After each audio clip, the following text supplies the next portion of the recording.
Evening.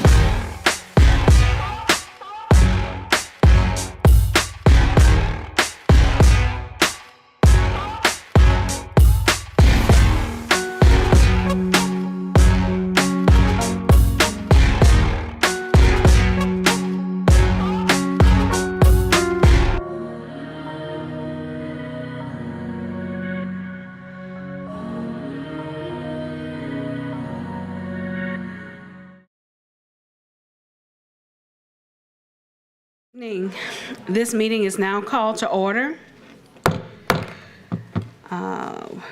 If we will have a volunteer to lead us in our invocation and pledge of allegiance, if I could possibly call on Mr. Russ and Mr. Lewis. Thank you.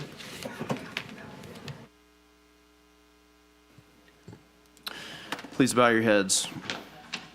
Lord, we thank you for this day and all it brings to us. We thank you for the many families that our school system serves and all of our board members and people here today that are interested in serving our families. We pray that you will gird us with open hearts, open minds, help us communicate clearly, help us keep cool heads, and come out of this meeting with edification, and that you would bless everybody on their way to and from this meeting. In your name we pray. Amen.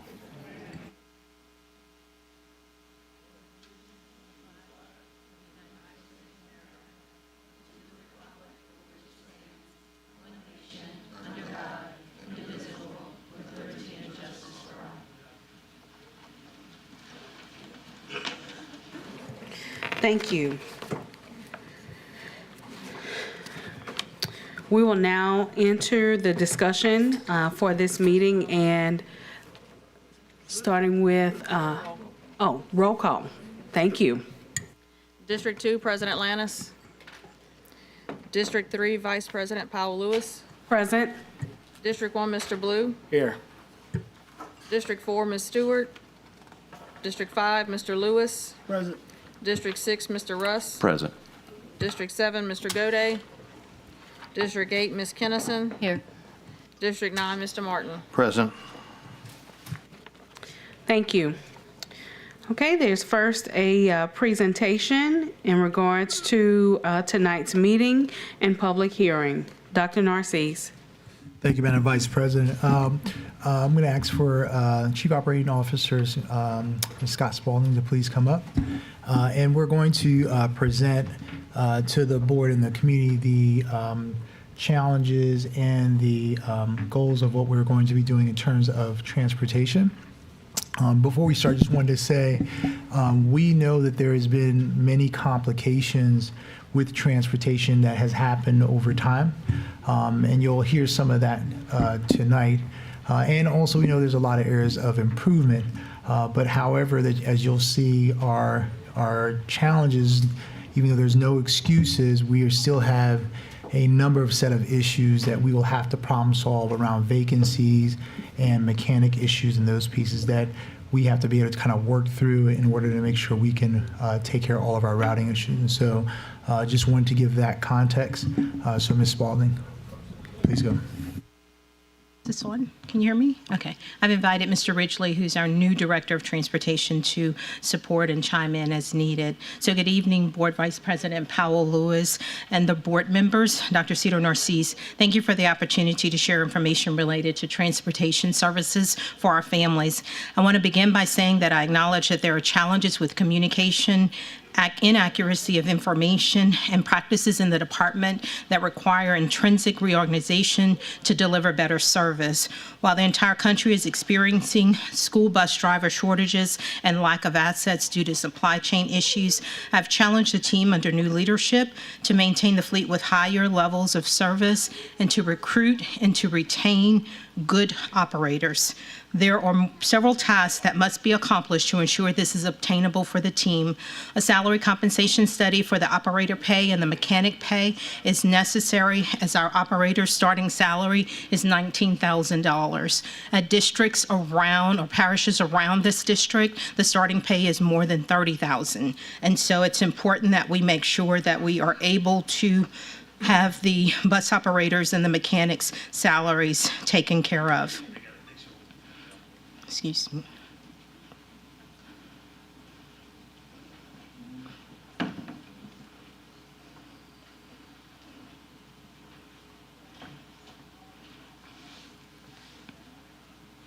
Many parishes pay 6 hours a day for their transportation team. EBR pays 7.5. So when we look at the salary compensation, Miss School. Spalding. Are you going to be sharing a presentation? I will. We'll Okay. get to the. Okay. Thank you. Many parishes around EBR school district pay 6 hours. We pay 7.5 hours. And so it's just important when we're looking at those salaries that we understand what other districts are doing and the cost that's there. We do not have comprehensive data related to the mechanics. We're working to gather that information, but as a course of the salary schedule and looking at the assets and the certifications, we'll be able to adjust those salaries. I want to go to the presentation and have our first slide. So I want to discuss the challenges that we've been having in the department, although they are well known. Technical challenges with information from our student information system.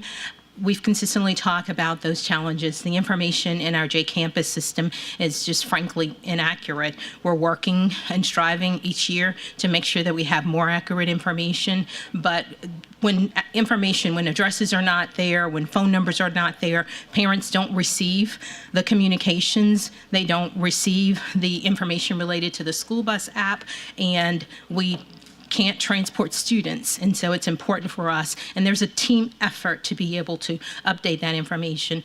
Elimination of elementary school transfer. There's a couple of things I'd like to say about that.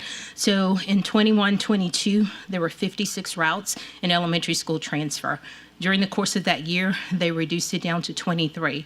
Over the course of 22-23, the goal was for the team to eliminate elementary transfer, reduce the same number of routes, actually a few more that they had to reduce. Over the course of the last 5 years, we've had 600 bus operators.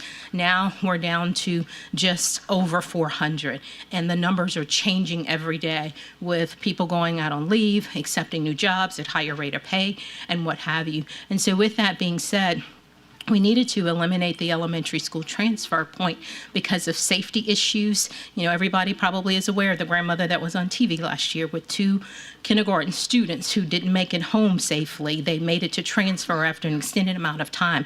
Those kinds of issues happened routinely, and eliminating elementary transfer will resolve those. This is good for all of our students. We plan for increased elementary school routes. We plan for about 2,500 of them, but we've had more than double that of parents wanting to utilize our transportation services because we eliminated elementary school transfer. These students were not counted before, and now they want to utilize that service. And frankly, the overwhelming excitement from parents to be able to have transportation with the elimination of elementary transfer, we couldn't account for that. We really couldn't account for that. We did the opt-in survey that started in April. I think we had 800 people respond to that. And over the course of May, I think it was right under 4,000 that replied, but then it was 1,000 or so people, just over 1,000 over the next few months. In the last 4 days of school, we've had over 1,800 people reply to the opt-in. We needed that to happen in the summer. The team went out to meet with the principals to make sure that they understood that we were eliminating elementary school transfer and that we needed their help to understand our ridership. That's how we route. We need to know the ridership. If we have small numbers, we have to route more students, and then we have to spend weeks consolidating and collapsing those routes to be able to understand rider efficiency. Dr. Narcisse and the team is willing to support us. They have the Division of Schools and several other divisions working collectively and collaboratively to obtain accurate ridership information so that we can route the students appropriately. You see mechanical issues with our fleet. We had over 80 buses that were out at vendors. That number may be corrected on the next slide, but it's a significant number of buses that are out at vendors. It takes 3 times as long to receive those buses back from vendors. We need to look at certification for our mechanics, not to do major engine work, but it would be great if we had a certified mechanic that can do HVAC work so that we don't send those buses out to a vendor to take care of that. We can do it in-house. We can turn the buses around a lot more quickly. We have a limited number of our fleet that has air conditioning, and all of them are needed so that we can support students with IEPs and 504 plans and the challenges that families have. The next we have is shortage of bus operators. I alluded to that earlier, but we did not know until seniority changeover, which happened July 31st, August 1st and 2nd, that 48 of these drivers were not coming back.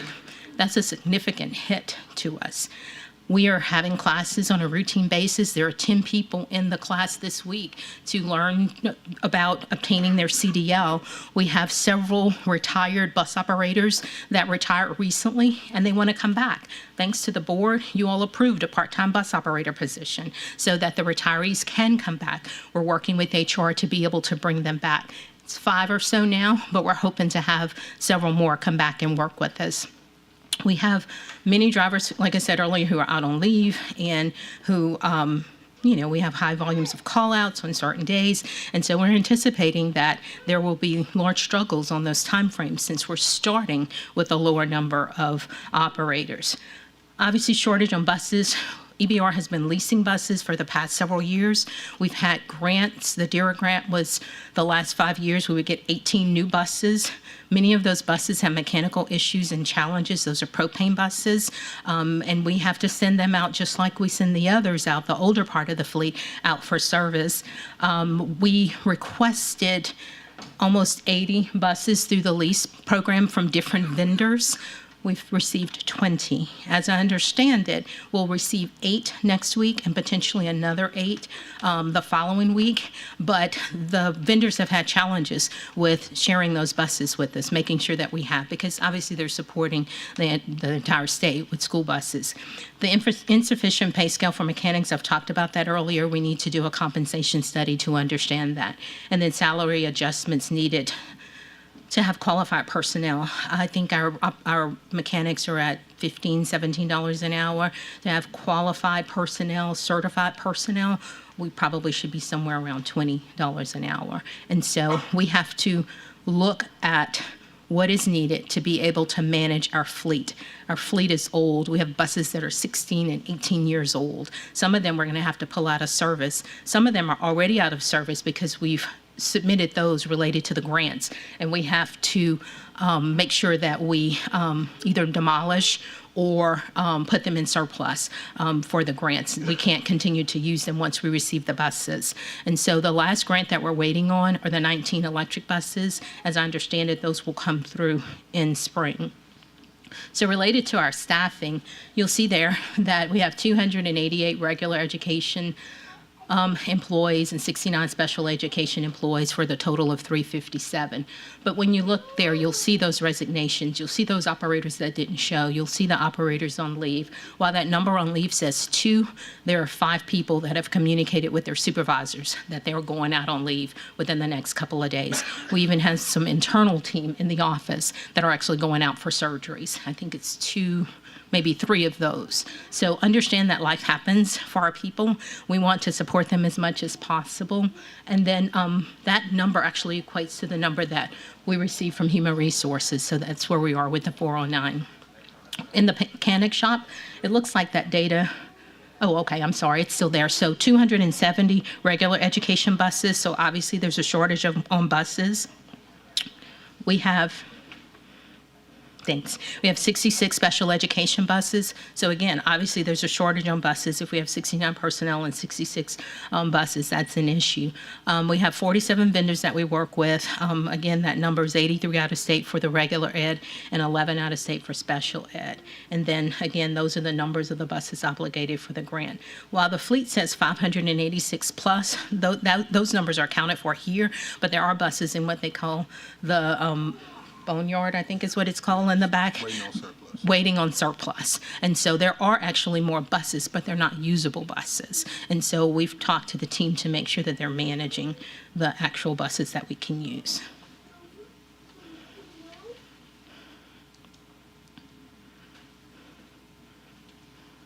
Thank you. So I'm going to have Kelvin talk about short-term and long-term goals, and then I'll give you a few points at the end. Good evening. So real quickly, I want to go through some of the short-term and long-term goals that we're looking to implement here in the near future. Prior to my start, we were doing interviews at least once a week. We're going to ramp those up to daily interviews until we can get our shortage fixed when it pertains to operators. We want to hire part-time operators. I've also been recruiting the retired operators to come back and give us a lending hand if they're willing to. We actually got one retired guy to start back today. He got his paperwork signed through HR, so he is going to be on the road this afternoon. I want to talk to you guys about increasing salaries because, as Ms. Spalding stated, we're nowhere near competitive when it pertains to our competition. I want to increase communication. I'm sure that's something that we all can agree on, that communication needs to be increased. Long term, I want to implement detailed standard operating procedures. So whenever we're talking about routes, I want to create a quality control team with some of the veteran operators to come in and give us their input on those routes as well, because I think that's the one piece that we forgot. We need to get them involved. I want to implement a fleet management plan as well, so that we can make sure that we're managing the fleet properly and also make sure that we're talking about the purchase of buses as much as we should be. I also want to implement a preventative maintenance plan as well, so that we can decrease the number of breakdowns that we're having, so we can be on cue when it pertains to doing those preventative maintenance deals at the same time. It's no different than not having your oil changed at the proper time. You're going to have problems. Buses work the same way. Lastly, I want to talk about increasing the bus fleet. So I want to work with you guys as well to increase bus fleet, whether it be through the purchase or through lease. Thank you.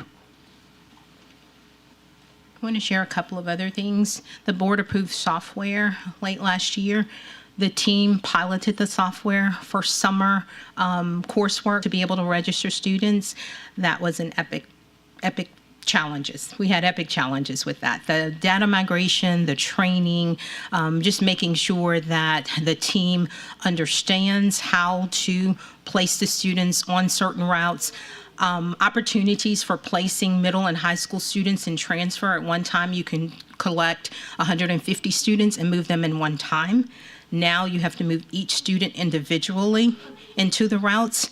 And so the team is preparing information to submit to Mr. Ridgely and I, so that we can submit to Mr. Shamlin, so that we can communicate with the company. Because the product that was displayed to the team during the RFQ process is very different than the product that we received. And so we're working through that. While we're excited about implementing RFID in September, right now the software, the routing software is challenged. And so we're going to have to do something differently with that space. I guess the other thing I'll share with you, in an effort to bring standard numbers of students on buses, we were able to reduce our high school routes to 250 routes. That's by putting 40 students, middle school or high school students, on a bus. We no longer have liberties to have a bus riding around with 2 or 3 students. It's just simply, we can't do that. I know it's happening at the beginning of school, but understand that we have long lists to be able to support families and students to be able to pick them up. With that standardization of the numbers by grade band, that has increased the routes. Once we know ridership, we're able to reduce those routes and collapse those routes, because if we're planning for 40 on a bus, we may have to go through picking up 100 students to be able to obtain that 40. Well, if we know those other 60 students are not riding, then we're removing them from the route so that the route is direct for those 40 students. The number we're utilizing for elementary school is 50 students.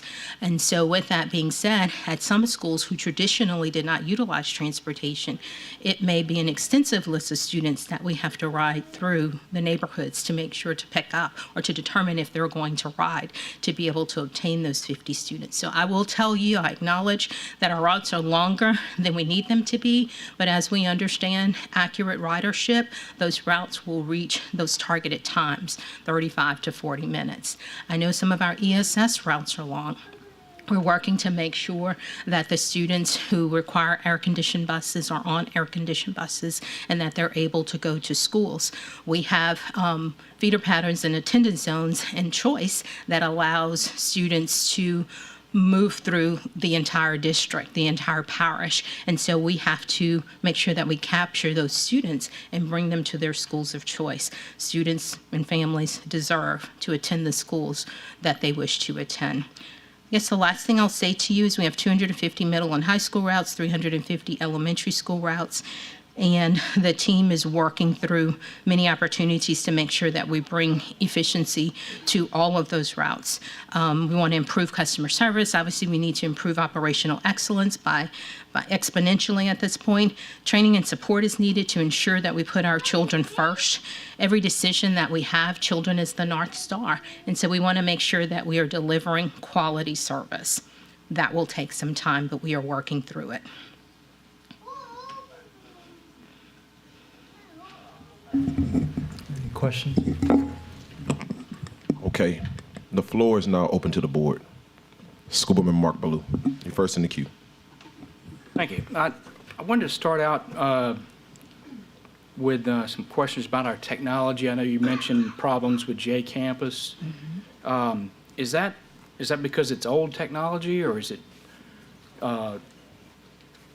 something that we need to input the data? Or?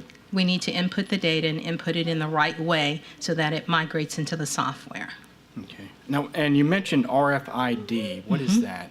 So the cards that the students will have, we're waiting on them to be delivered to us. We have a digital apparatus on the bus that students can come in and swipe their card like they did pre-COVID for lunch. They can come in and swipe their card, and it will allow more accurate information in the app for parents to follow them. So if parents were expecting bus 1, 2, 3, 4, and the student is actually on 5, 6, 7, 8, once they swipe, the parent would go to the app and they would immediately find their student, because everything's listed by student ID as opposed to the bus. Bus numbers change. And so that's more effective information and timely information to our families. And if Okay. they don't have their cards, their student numbers will work. And the elementary students, the bus operators will have their numbers. And when will that be in place? We're waiting on the cards, September. Is that part of the routing software? It is. Okay. It is. Because you mentioned there was a lot of problems with the routing software. Assuming we get that straightened out, big assumption, but are there any other technology deficiencies that you think of as far as to have an efficient transportation system?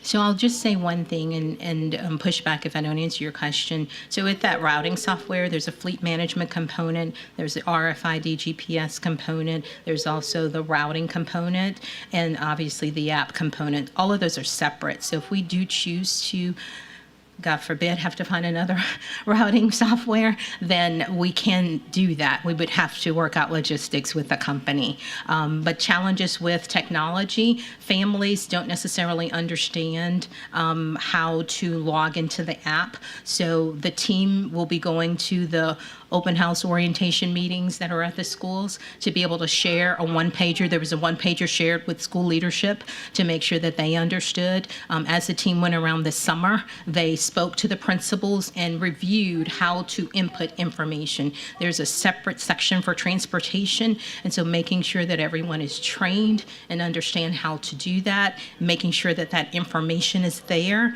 is critically important, or else when it transitions to the software, it doesn't migrate appropriately. And as far as personnel, how many new bus drivers do we need currently? You want to say? Right at 150. 150? Yes, sir. Okay. Now, if if anybody's interested in becoming a bus driver, what are the qualifications? So there's an application online that you can go ahead and complete. If you have a CDL, upload your CDL because that's a quicker process. It's recertification once you come onto EBR as an employee. But if you do not have your CDL, we have classes once a month to be able to bring new people on board.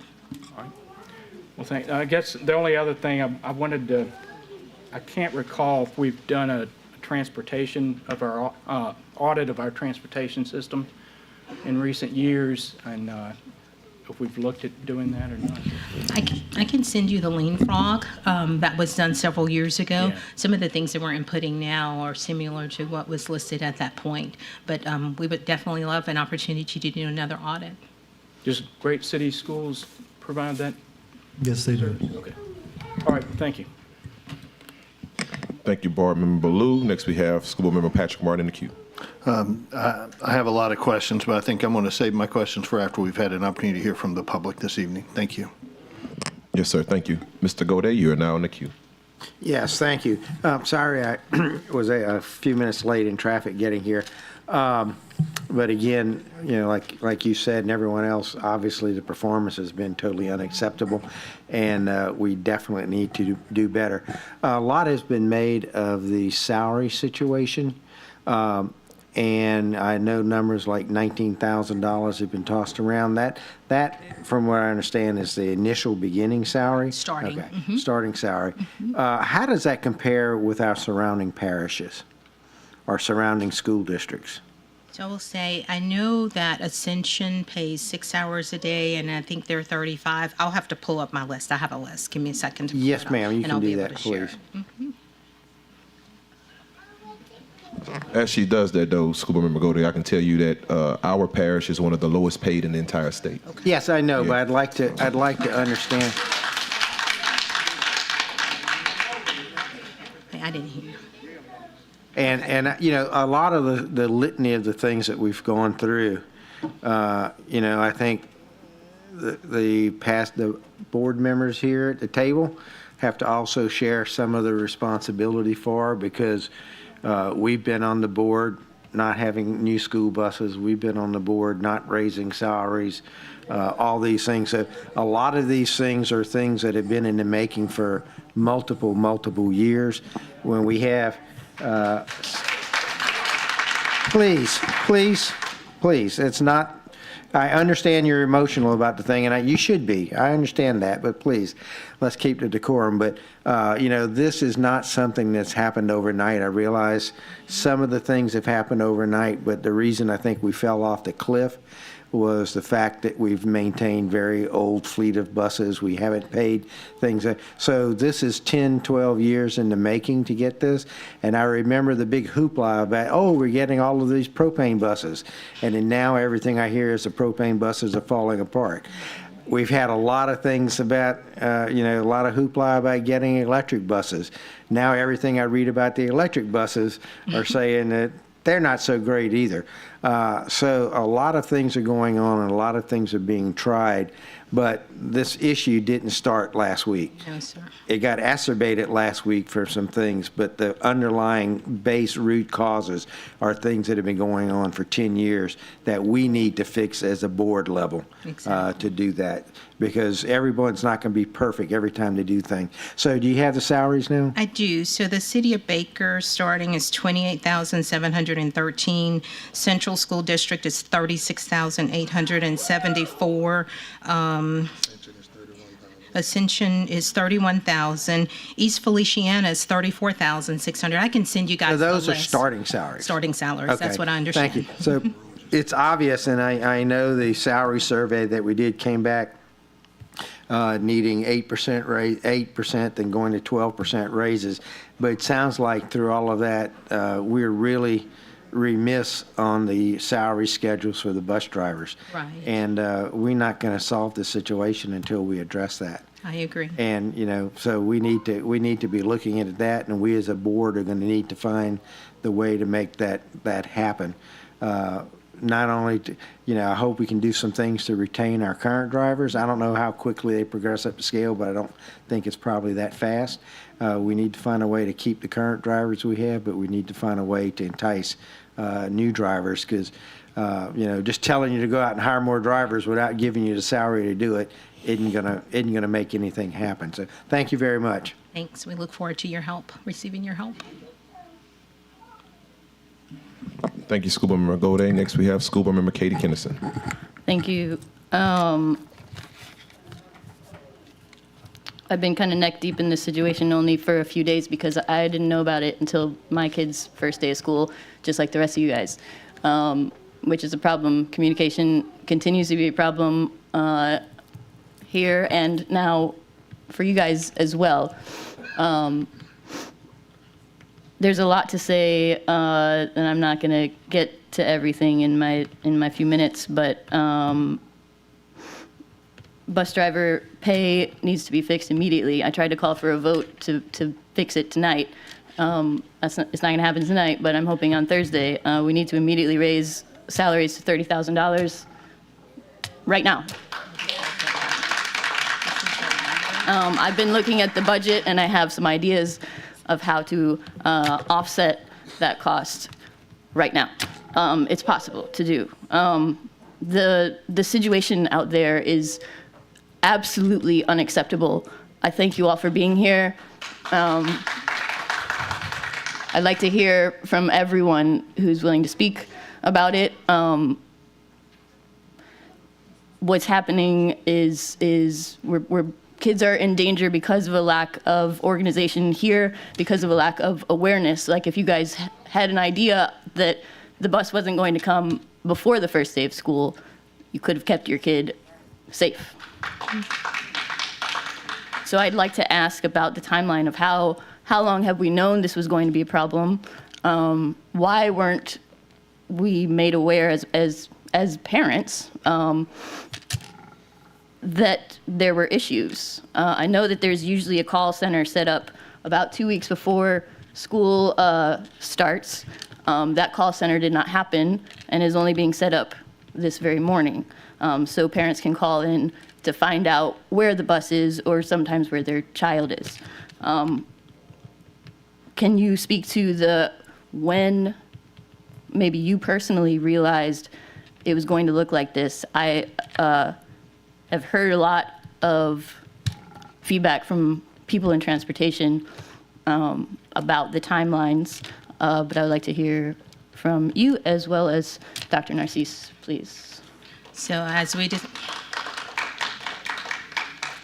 we discussed earlier today and at the meetings on Friday, we went through the process of finding bus operators. I mean, we have the class schedules monthly to be able to bring people in. That has been a challenge for us. Initially, it was people passing the test. Now, more often than not, it's just the starting salary. We went through the process of doing the survey. Last year, we had over 17,000 people reply to the survey. This year, we had less than 6 by the time July rolled in. We've gotten another couple of thousand in August in the last few days. But those surveys are important so that we understand our ridership. That's literally how we need to route. This routing with a wide cast, like we're throwing the net in the ocean, is not appropriate. It's not sufficient. It's It is our unacceptable. responsibility, though, as a public school system, to be prepared to transport any and all kid I who agree. needs it. So again, at what point did you know that we were going to run into this problem before August 9th? So the practice in the school system in transportation is vacant routes are uncovered at the start of school. That's not a new practice. It's not just this year. It's been multiple years. We have drivers that are listed as trail drivers who will drive 3 or 4 additional routes to be able to get kids to school. Is that the most effective way to do this? No, because they're late, and we understand that. But as the ridership on the buses are able to be consolidated and collapsed, we're able to bring those efficiencies. efficiencies. We transported over 25,000 students last year with 250, I think it was, bus operators because of call-outs and family medical leave act and resignations and all of the things. So we've known about an issue with the drivers for years. It has been tracking down. It was 600 drivers 5 years ago. Then Well, let's keep it to this summer, please. In the presentation, it said that there were 48 drivers that didn't show up. So that's understandable that we didn't know that 48 wouldn't show up. But if we know that we're 100 short all summer, and while information I'm getting is coming to me confidentially, which is another issue, people are reticent to share what's actually happening within the district for fear of retribution. So I want us all to pay very careful attention to what happens to employees in the transportation department as these weeks and months go on. I was there today, and they all work very hard to get our kids where they need to go. There's just not they don't have what they need. We don't have enough buses. We don't have enough drivers. And to be fair, I don't think people should apply to be a driver if you're getting paid $19,000 a year. That's not a livable wage. But aside from that, let's talk about the kids for a minute. My inbox is full. I've been on the phone for 5 days straight. The situations that we're putting our kids through, non-air conditioned buses, kids being left on the side of the road, kids disappearing for a couple of hours because the parents can't get in touch with anyone because no one's answering the phone because there's not anyone there to answer the phone. The app's not working. Sometimes buses are overloaded. I got an email about kids being put 4 to a seat. We're also having an issue with SPED students, with our special needs students. From what I understand, there's at least a couple of hundred special needs students who do not have transportation right now. That is a large problem that becomes a federal issue. There are protections in place for special needs kids, but also we are a public body. This is a basic, fundamental thing that we need to take care of. So we need to take care of this. Apparently not tonight, we're not going to vote, but on Thursday, we need to make some sweeping changes to make it, and it needs to be fixed now. It needed to be fixed this summer. And I have on good, sorry, I lost my words for a second. I have on good authority that some people in leadership have known about this for some time and could have alerted the parents or us as a board that there was an issue before it became an issue. And at this point, it doesn't even just look like we're trying to tear it apart to move towards privatization. It's apparent. That's an issue as well. That's something that we need to vote on as a board if we want to privatize transportation. But what needs to happen is we need to fix it now. And people need to be upfront and honest about how much they have known for how long. So I will say that we had challenges with numbers of operators last year and even before I arrived. Again, over the last few years, there's been issues with drivers. Consistently, the Friday before a holiday, we are down 50 or 80 drivers. That communication goes out to the Division of Schools. It goes out to the executive leadership team. We are communicating. Obviously, we have challenges and we need to communicate more broadly, but the team was literally out this summer meeting with principals, asking to please help us understand your ridership. This is how you put it in the community. Let's not bring it to the schools, please. This is not a principal issue. They have enough to deal with. I'm not blaming them. I personally got a call from my daughter's teacher to ask today if she's a bus rider or not. That's a problem. We need to let our teachers teach. The leadership needs to handle this situation and not take it down to the school level. That's inappropriate. I will say that Dr. Narcisse and the team graciously sent over about 6 people today to help us. They were setting up while you were there in the office. I saw 2 there at noon. I'm sorry, Ms. Kennison, that's 3 minutes overtime. Thank You you. can come back after we do public comment. Okay, thank you. Thank you. Next in the queue, we have Coach Cliff Lewis. You know, education is data-driven. Everything about education is data-driven. Now, if I recollect, this software y'all talking about was purchased in December. So we had 8 months to work the bugs out. It was purchased in December, the previous board.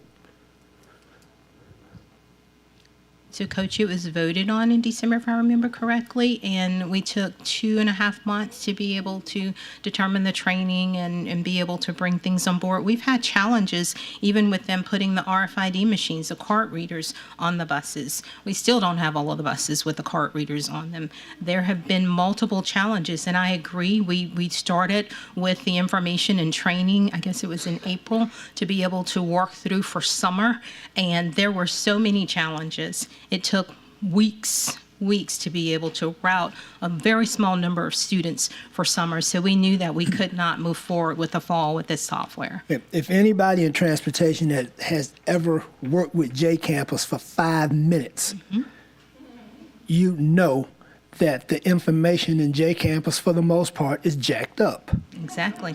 I agree. It is. It is. I agree. So if we're going to depend on J Campus, then to get some synergy around this school system, this school district, then I would make sure the information that my transportation needs is fixed before the school year ends. That's why we went back to the old software to be able to understand. Well, the students were in and we had done the work to update the student information. So if it's an issue, usually it's an outlier, maybe a new student or a student transitioning to a school or an address that we didn't have. But I completely concur with what you've stated. I'm not gonna use all my time. I'm gonna come back, but I stood there this morning at that little room that we have at transportation and saw parents come in there. Information had been changed 2 years ago, a year ago. You guys were routing people that don't even live in those places anymore. Which equates and to the information was changed in the schools. Now we talk about customer service. That little room that you all have people crammed in over there at transportation is deplorable. Customer service, let's give them some place to come in and sit down where it's nice and people are talking to them not through a little hole in a glass about that big, but they're talking to them like they are customers. Because if it wasn't for the person on the other side of that glass, he or she on this side wouldn't have a job. We're big on customer service, but we don't portray it from top to bottom. I'm just saying. I have been extremely depressed all day because of what I experienced at transportation this morning. I'm gonna come back later. Thank you. I'm done. Thank you, Coach. Next in the queue, we have Vice President Carla Powell Lewis, who will be speaking on behalf of Ms. Shoshone Stewart. Yes, so Ms. Stewart is out tonight due to her class because she is enrolled in school right now. But she has shared some questions, and I would like to share those questions with you, and if you all could take time to answer them. The first is, where are we in the transportation standard operations procedures? As in, where are we in the status of developing those? Her next question is, we need an update on the use of we need an update on whether or not we will continue or discontinue the use of this new routing software that has cost us over $100,000 that was purchased. And then, has training and professional development been available for drivers and staff to show ongoing training and accountability is done properly? So I will say, I may need you to repeat some, but regarding the standard operating procedures, the last leadership of that team developed some standard operating procedures, but obviously we have a new director there, and so he needs time to review them and update them as he chooses. You were asking about the software? Yes. Also, is there a plan to discontinue the use of the software? I think our next step at this point, like I said earlier, is simply to have information submitted to General Counsel so that General Counsel can submit to the company, and the things that were not delivered as part of that RFQ, as part of that proposal, then we will have to challenge the company for that. And again, we can break it up in parts. Like, we can maintain the RFID with that company, assuming that works well as planned. If we're looking for new routing software, we can simply purchase new routing software and not have to remove any of the other systems that are part of that contract. Okay. And then the last question is in regards to professional development on this software before holding people accountable. So there were several trainings that happened. They sent a team member to us in April, I think it was. We did 3 days at CTEC training to make sure that the supervisors and the clerks and the staff understood the software. While there were challenges then, we did not realize the number of challenges. As the other trainings were done virtually, we understood that there were huge issues with the software. There are multiple emails. We've been on multiple conference calls, not only with the trainer, but the trainer supervisor and the CFO for the organization as well. And so we've shared with them our discontent. We've shared with them the issues. Other school districts that have utilized this have shared that as well and have moved on to other software programs. We are still in the process where we're working with the company to understand how they will deliver for us. But it's very time consuming, something that you could have captured 150 students and moved with one fell swoop, you now have to do individually. It's 10 steps for what was 1 or 2 steps before. It's not efficient and not effective. Okay, and I'm going to ask, those were all for her questions. Yes, ma'am. I just had one additional one in regards to the leadership or the administration of our transportation department. How long have we had our new administration? He started on July 31st. July 31st. Okay, thank you. Thank you, Madam Vice President. Yes, sir. I will now enter the queue, and I'll be honest with you, I have quite a few questions. First, let's start with processes. One of the main problems we have with transportation is we have to be honest with ourselves. Transportation has long been a dumping ground for the district. Yes, sir. And because it has been, we have only exacerbated the problem by moving people who we feel that don't feel one particular role, we put them there. So we already have a department that has needed to be fixed, and then we've only exacerbated the issue. That's a problem. Number 2, what's our overall driver fleet? How many people can we hire right now? We could fill the entire fleet. How many people could we hire? So originally we were budgeted for 500, but in the reductions, we went to 474. So that's 74 for ESS and 400 for regular. Okay. And you currently, how many drivers do we have right now? 357. So we have 357 drivers. I think I want to come back to the question, I think the overarching question inside of the room. How long have we known that we had a shortage of drivers?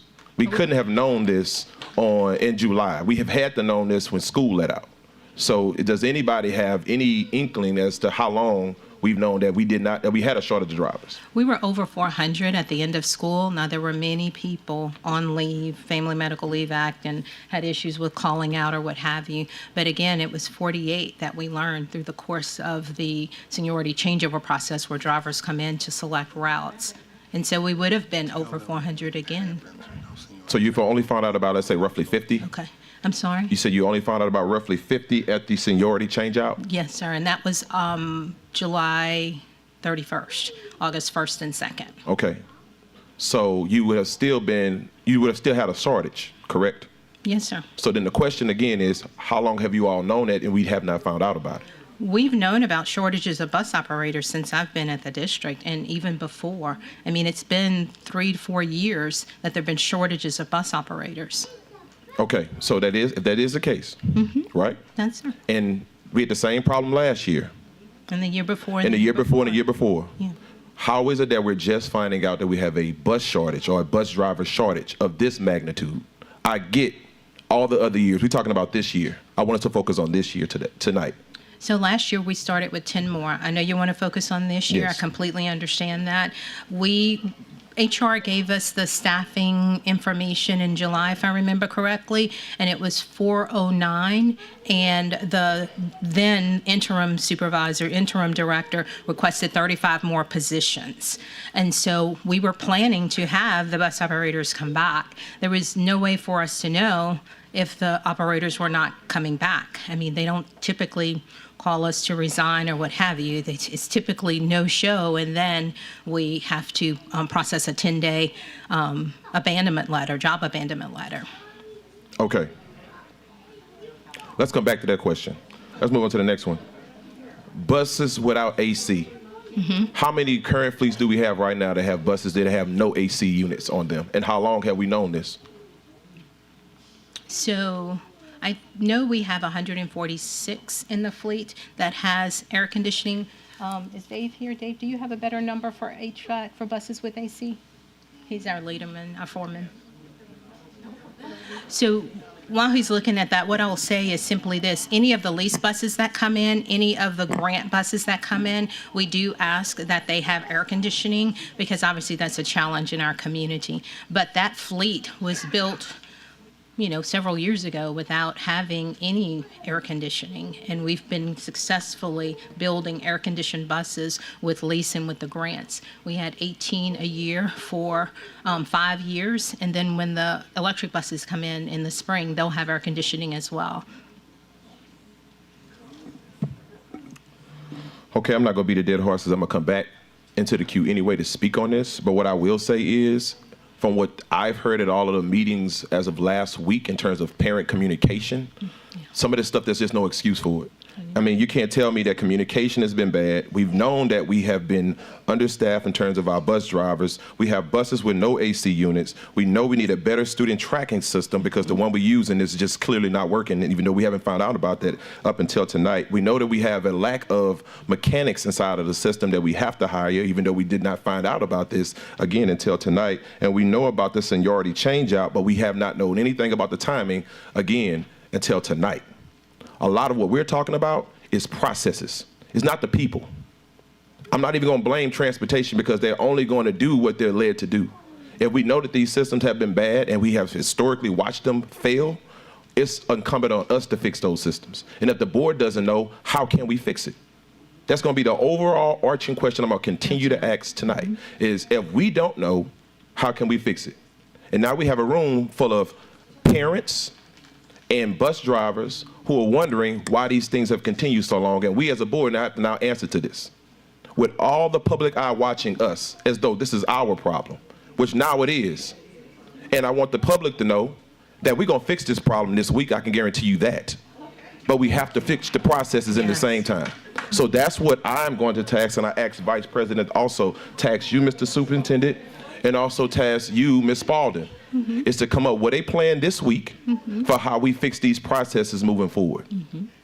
Happy to do so. Would love to be able to have an RFQ for a student information system. Would love to do that. Okay, so I'm going to stop there as my time has now expired. Next person inside of the queue is School Board Member Nathan Russ. I'm going to leave some of my questions and feedback for after we hear public comment because I know we're going to hear a lot of that today, but as the rest of my board members have spent much of the week hearing feedback about transportation, some of the things that I would like to ask for is data around how many bus routes have been uncovered or not staffed since school started last Wednesday. I think there's a lot of confusion around what schools, because there were some particular schools that had very gross a huge lack of coverage, as many as 10 buses not showing up. And then there are other schools where it might be as little as 1 or 2. But I've gotten calls from all over the district this week. Spent hours answering and looking at comments through social media and collecting anecdotes, but it's all anecdotes. I want data around what schools have been affected and how many routes at each school have gone uncovered, so that this board has a clear representation of how many students have been affected by this debacle, as I will call it, because it is a debacle. Somebody put this best to me this morning that, look, this is not a new problem in this district. Every parent that has a child in EBR schools knows that transportation is a problem. The bar has been set so low that the expectation is the first 2 weeks of school, it's totally hit or miss whether the bus is going to show up for your kid. And I can't set that on the shoulders of our superintendent that the bar began that low, but I can put it on the shoulders of this administration that it was never raised. This is a fundamental public service that we have to provide to get these children to the classroom. And we fail that at almost every level that we can think of. At what point, please don't applaud, and I'll ask our audience to hold some decorum in this room, because nobody up here deserves applause for anything that's being said. This is our job. It is up to our board and to our superintendent, Dr. Narcisse, to decide that this bar cannot be this low any longer. Please. It is egregious. I have spoken to so many parents this week, parents at parochial schools that didn't get a ride to their school, that voiced they took their kid out of our schools because of transportation. And we wonder why our enrollment lowers every year. What I have realized, the problem in transportation is that year after year after year, boards, administrations have decided that it's the can that they want to kick down the road. Until this year finally broke at every single level. We can talk all day till we're blue in the face about whose fault it is. And believe me, I want accountability. And I do demand accountability for these problems to our superintendent and to every member of your staff that is supposed to do this job. But we're going to figure out how to fix this, and I will demand that the bar is raised for the families in our community. This will not continue. Thank you. Now, I want to say a couple things. When I joined this board, first month in, I'm getting calls about transportation. In February this year, I'm getting late routes. In reports that I was sent, there was thousands of calls at the beginning of spring semester this year. So it's pointless to sit here and talk about how long have we known about a problem in transportation. Everybody up here knows it. Everybody in this building knows it. Every parent in this room knows that we have a problem in transportation. But I wasn't even getting reports from our superintendent about the state of transportation in our weekly reports that we get as a board. I had to request that. And you know what comes in those reports week after week? Nothing to report. Now, I went back while we've been sitting here and went back every single week through those reports, going as far back as March until it was my turn to talk. And I think there might have been 5 or 6 times that we got a report. And I was able to pull a chart that was put together and that had begun to be sent to us that told us how many buses are in service, how many drivers do we have. You know, at May 1st of this year, we knew that we only had about 401 drivers actually showing up to work.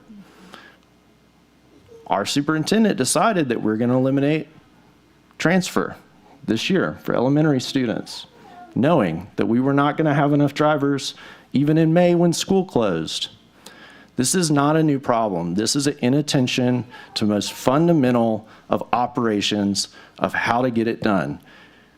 The system decided to pick up new software, decided to eliminate transfer points, decided to start school and send us a report the day before school that said, hey, we only have like 300-something drivers. No word to the community, hey, we may have a problem next day. Maybe word out to the principals, hey, you need to call your families. Brush it under the rug. It's par for the course. It's what happens every first day of school, right? That's just how it goes. Everybody will deal with it. It'll blow over and we'll move on. That's not going to continue. I demand accountability. I demand that our leaders accept responsibility for not doing better for our families. This is not acceptable. And by failing to come in and lead your board in how to solve this problem, this is where we are. When I sat in a budget meeting in May, and I looked you in the eye, Cito, and I said, what are we doing about transportation? Where is it in the budget? We didn't talk about buying buses. We didn't talk about paying drivers more. You're the most qualified person in this room to decide where the problems are. I don't work in transportation. I don't work in operations in this district. You knew there was a problem, and there was a failure to act and decide to address it. And here we are. You asked for $2.5 million in your budget to eliminate the elementary transfer point, and I accepted that you knew what you were doing, and now we got a mess. We got to do better. Thank you, School Board Member Nathan Russ. Next, we have School Board Member Vice President, Ms. Carla Powell-Lewis. I have one more question that I would like to ask, and that's in regards to the system of opting in and opting out. Is the system up to date? Are parents able to, if they were to go in tonight, right now, and opt in or out of transportation, is it accessible? It is accessible.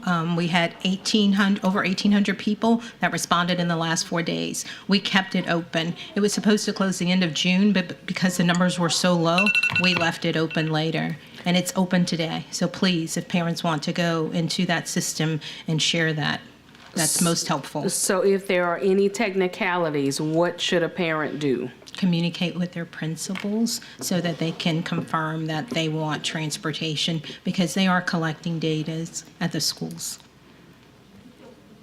Okay, so there's not contact in transportation, there's contact in the schools, correct? Right. If they have the link, the link is open. They can go ahead and complete opt-in or opt-out. Go So ahead. let me just add to that. Vice President Powell, what we ended up doing was we had executive directors working with principals to go through every single child in every single school to check whether a parent whether they will ride the bus or not.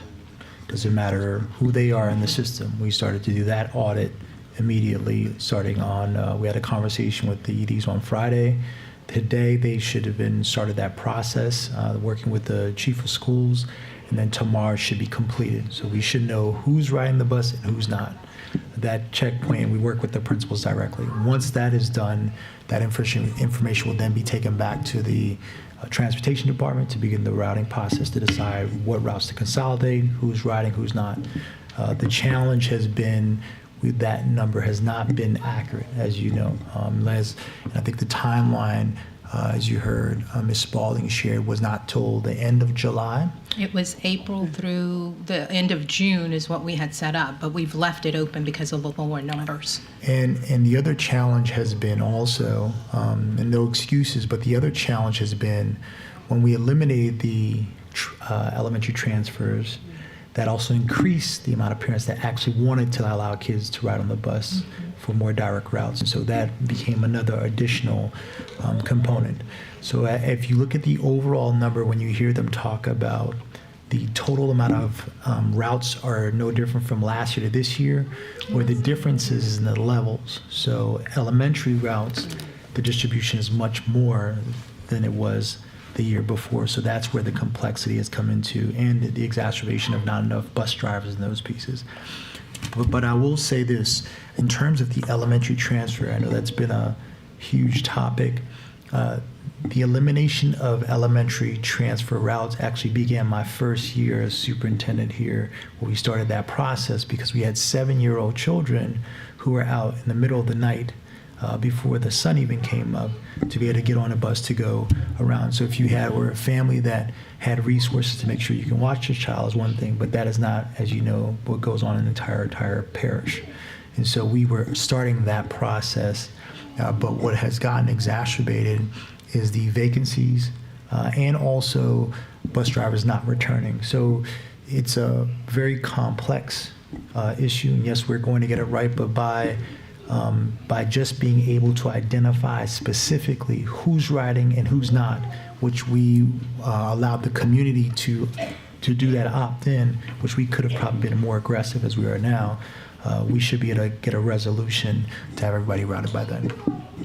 So how are the principals actually, I guess, assisting with reaching out to parents, or? So we worked with the EDs for them to work with the principals that will go through their process on, we allow the principal to decide what that communication mode, because they know their community better.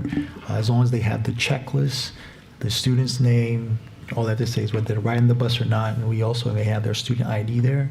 That alone will be able to help the transportation department to reroute. And updating their addresses. And because- updating their addresses, that's another problem. We have many addresses are not up to date. And so as you heard already, a board member said, you cannot trust the information in J Campus, but that's not a new issue that the parish has had around that.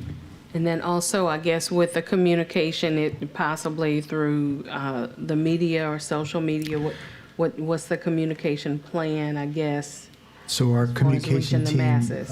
Mr. Lomar is not here, but what we've done so far is we're not only sending out information to parents, they also put on the website. You should see push out there. We also created the hotline. The district has had a hotline before, but to try to increase customer service for responses, we have 3 or 4 folks we sent today for that. And also there's the, transportation concern line. We're trying to ensure people can answer. Okay, thank you. Thank you, Madam Vice President. Next, we have School Member Patrick Martin in the queue. I have so many questions, but again, I'll hold off a lot of them. I want to note a couple of things because I am as embarrassed and appalled as the rest of my colleagues about the situation that we're going through. This is not acceptable in any way, shape, or form. This is not normal opening school jitters. This is the prolonged impact of decades of neglect that are culminating in the last 2 years. Superintendent, you just said, that it's been a goal to reduce the elementary school transfer points, which is a laudable goal and certainly something to be greatly desired, because elementary school children should never have been required to be waiting for a bus when it's dark outside in August or September. It's appalling, and we needed to change that. And in fact, if you look at the board's strategic plan, the first ever adopted strategic plan, it's got 4 pillars, one of which is operational excellence. The very first thing that it says as part of the strategic plan, which was adopted once you came here, Superintendent, was creating a streamlined and efficient transportation system. We do not have that right now, very obviously. If the laudable goal is to reduce the elementary school transfer point, we do that in part so that parents will trust us with their children and feel comfortable putting them on the bus, right? So the goal of eliminating the elementary transfer point was to increase bus ridership, right? Because who's going to put their 7-year-old, after they've seen the news story of grandma being unable to find their child who was forgotten at the transfer point, who's going to put their kid there? They don't trust that system. So we're eliminating the transfer point because we want more families to trust us with the school system, with their kids. So why don't we anticipate, rather than going, hey, we're going to opt in, y'all tell us, why not anticipate that there is going to be a substantial uptick and start planning for this back in January or last August, better yet, right? Instead of waiting to, we didn't have very many reports. That's not acceptable. I got a lot of questions, but the bottom line is it's your job to run this system and anticipate these things. And whether you knew that this was going to be a problem on July 15th or August 15th or March 1st, it's your job to know that these problems are coming, right? And to run your operation efficiently and know what's going on and not have people terrified to speak or worried that if they say that this is not perfect and hey, these are real problems, that they're going to be disciplined. And it's your job then to come and tell us, hey, we don't have enough resources. Yeah, we just went through a whole budget discussion. We talked an awful lot about salaries, and nobody told us at any point, hey, we have a severe and critical problem with the level of pay. Over and above the teachers and all that, we're paying half for bus drivers what the next door parishes pay. That could, we already have problems. We had more exodus of staff than we did last year, than we did the year before. We are having severe problems, and we don't know what's going to happen. And there's a real risk that school could have this kind of cluster happen at the beginning and tell us, hey, we need more resources to fix this. And then we can do our job and vote for more resources as appropriate, because that's our job. Right? So with that, that's all I've got for right now, and I'd really like to hear from the public at this point. President Lannis. Thank you, School Board Member Patrick Martin. And with that, we're going to close off our board comments, and we will go to our public. Before you all come up, let us all just say, or let me say on behalf of the board, thank you for having the courage to not only express your emotions, but also coming here and letting us know as a board what the problems that do exist throughout our community and what you all have been facing. Because as you will hear me say time and time again, if we don't know what problems exist, we cannot change them. So tonight, be extremely expressive in letting us know what those concerns are so that we can work over the better half of this week to make those corrections, because we're going to correct it. All right. First, we have Ms. Chantel Horn, followed by Ms. Octavia Cab and Ms. Tanya McMillan. McMillan.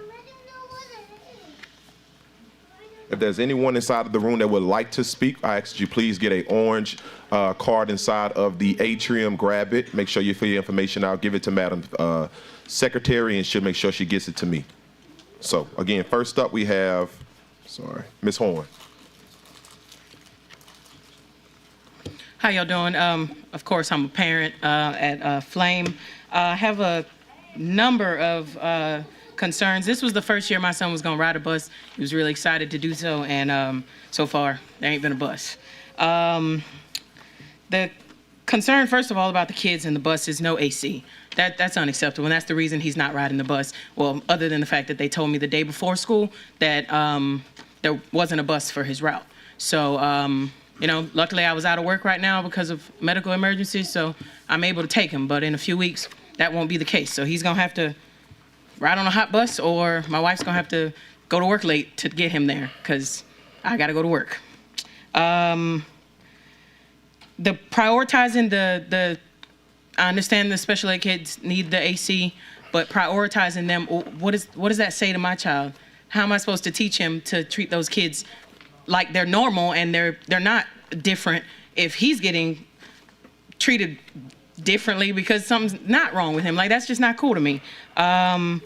Drivers not being paid, of course up their pay, but I know a number of people, I could think about 5 people right now that would be willing to drive buses, but they can't because they don't have enough money to get their driver's licenses right. They got a stupid little speeding ticket going through Baker, and they can't drive buses because of that. So maybe not up to pay that much if we can't afford that. Maybe help them with that ticket, because they want to work. There's people out here that want these jobs, but they can't get them. So I mentioned that at a meeting at Flame last week, and they thought that I meant give people with drug infractions CDL license to drive our kids. That's not what I'm talking about. I'm talking about somebody with a small infraction on their license, stopping them from getting into this program and getting a CDL license and getting on a contract and driving. Maybe 19,000 is enough for them. I ain't coming join though. Not being able to reach anyone. I called for a week straight to the transportation department before school started because I hadn't received my bus card in the mail. I never got in touch with anyone. I stayed on hold for 30, 45 minutes every time. Finally, the day before school started, they did let me know that there was not a bus for my son. Had they just communicated that with me, it might have been better to get a bus card saying that they didn't have enough drivers than to not get one at all. And I heard something about private, well, no, I know for a fact private schools are also using these buses. Why? I just want to know why they choose to send their kids to private school. Those private schools should provide buses. Maybe we should look into, some people don't want to hear this, but maybe we should look into DS Bus South and what's the other one? First Student. They seem to be doing a pretty good job. Those parishes, those kids get in school. They're doing all right. So maybe we should privatize that and go into those, using those folks. Thank y'all. Thank you. Next, we have Ms. Cade.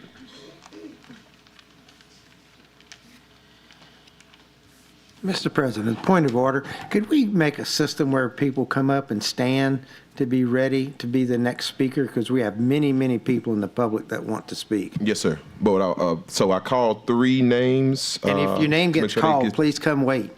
Yes, but what I'll also offer to you all that if you don't feel like standing, you are more than welcome to make sure you continue to sit. But please make sure when you hear your name that you stand up to come up next. Go ahead, Ms. Cade. You have the floor.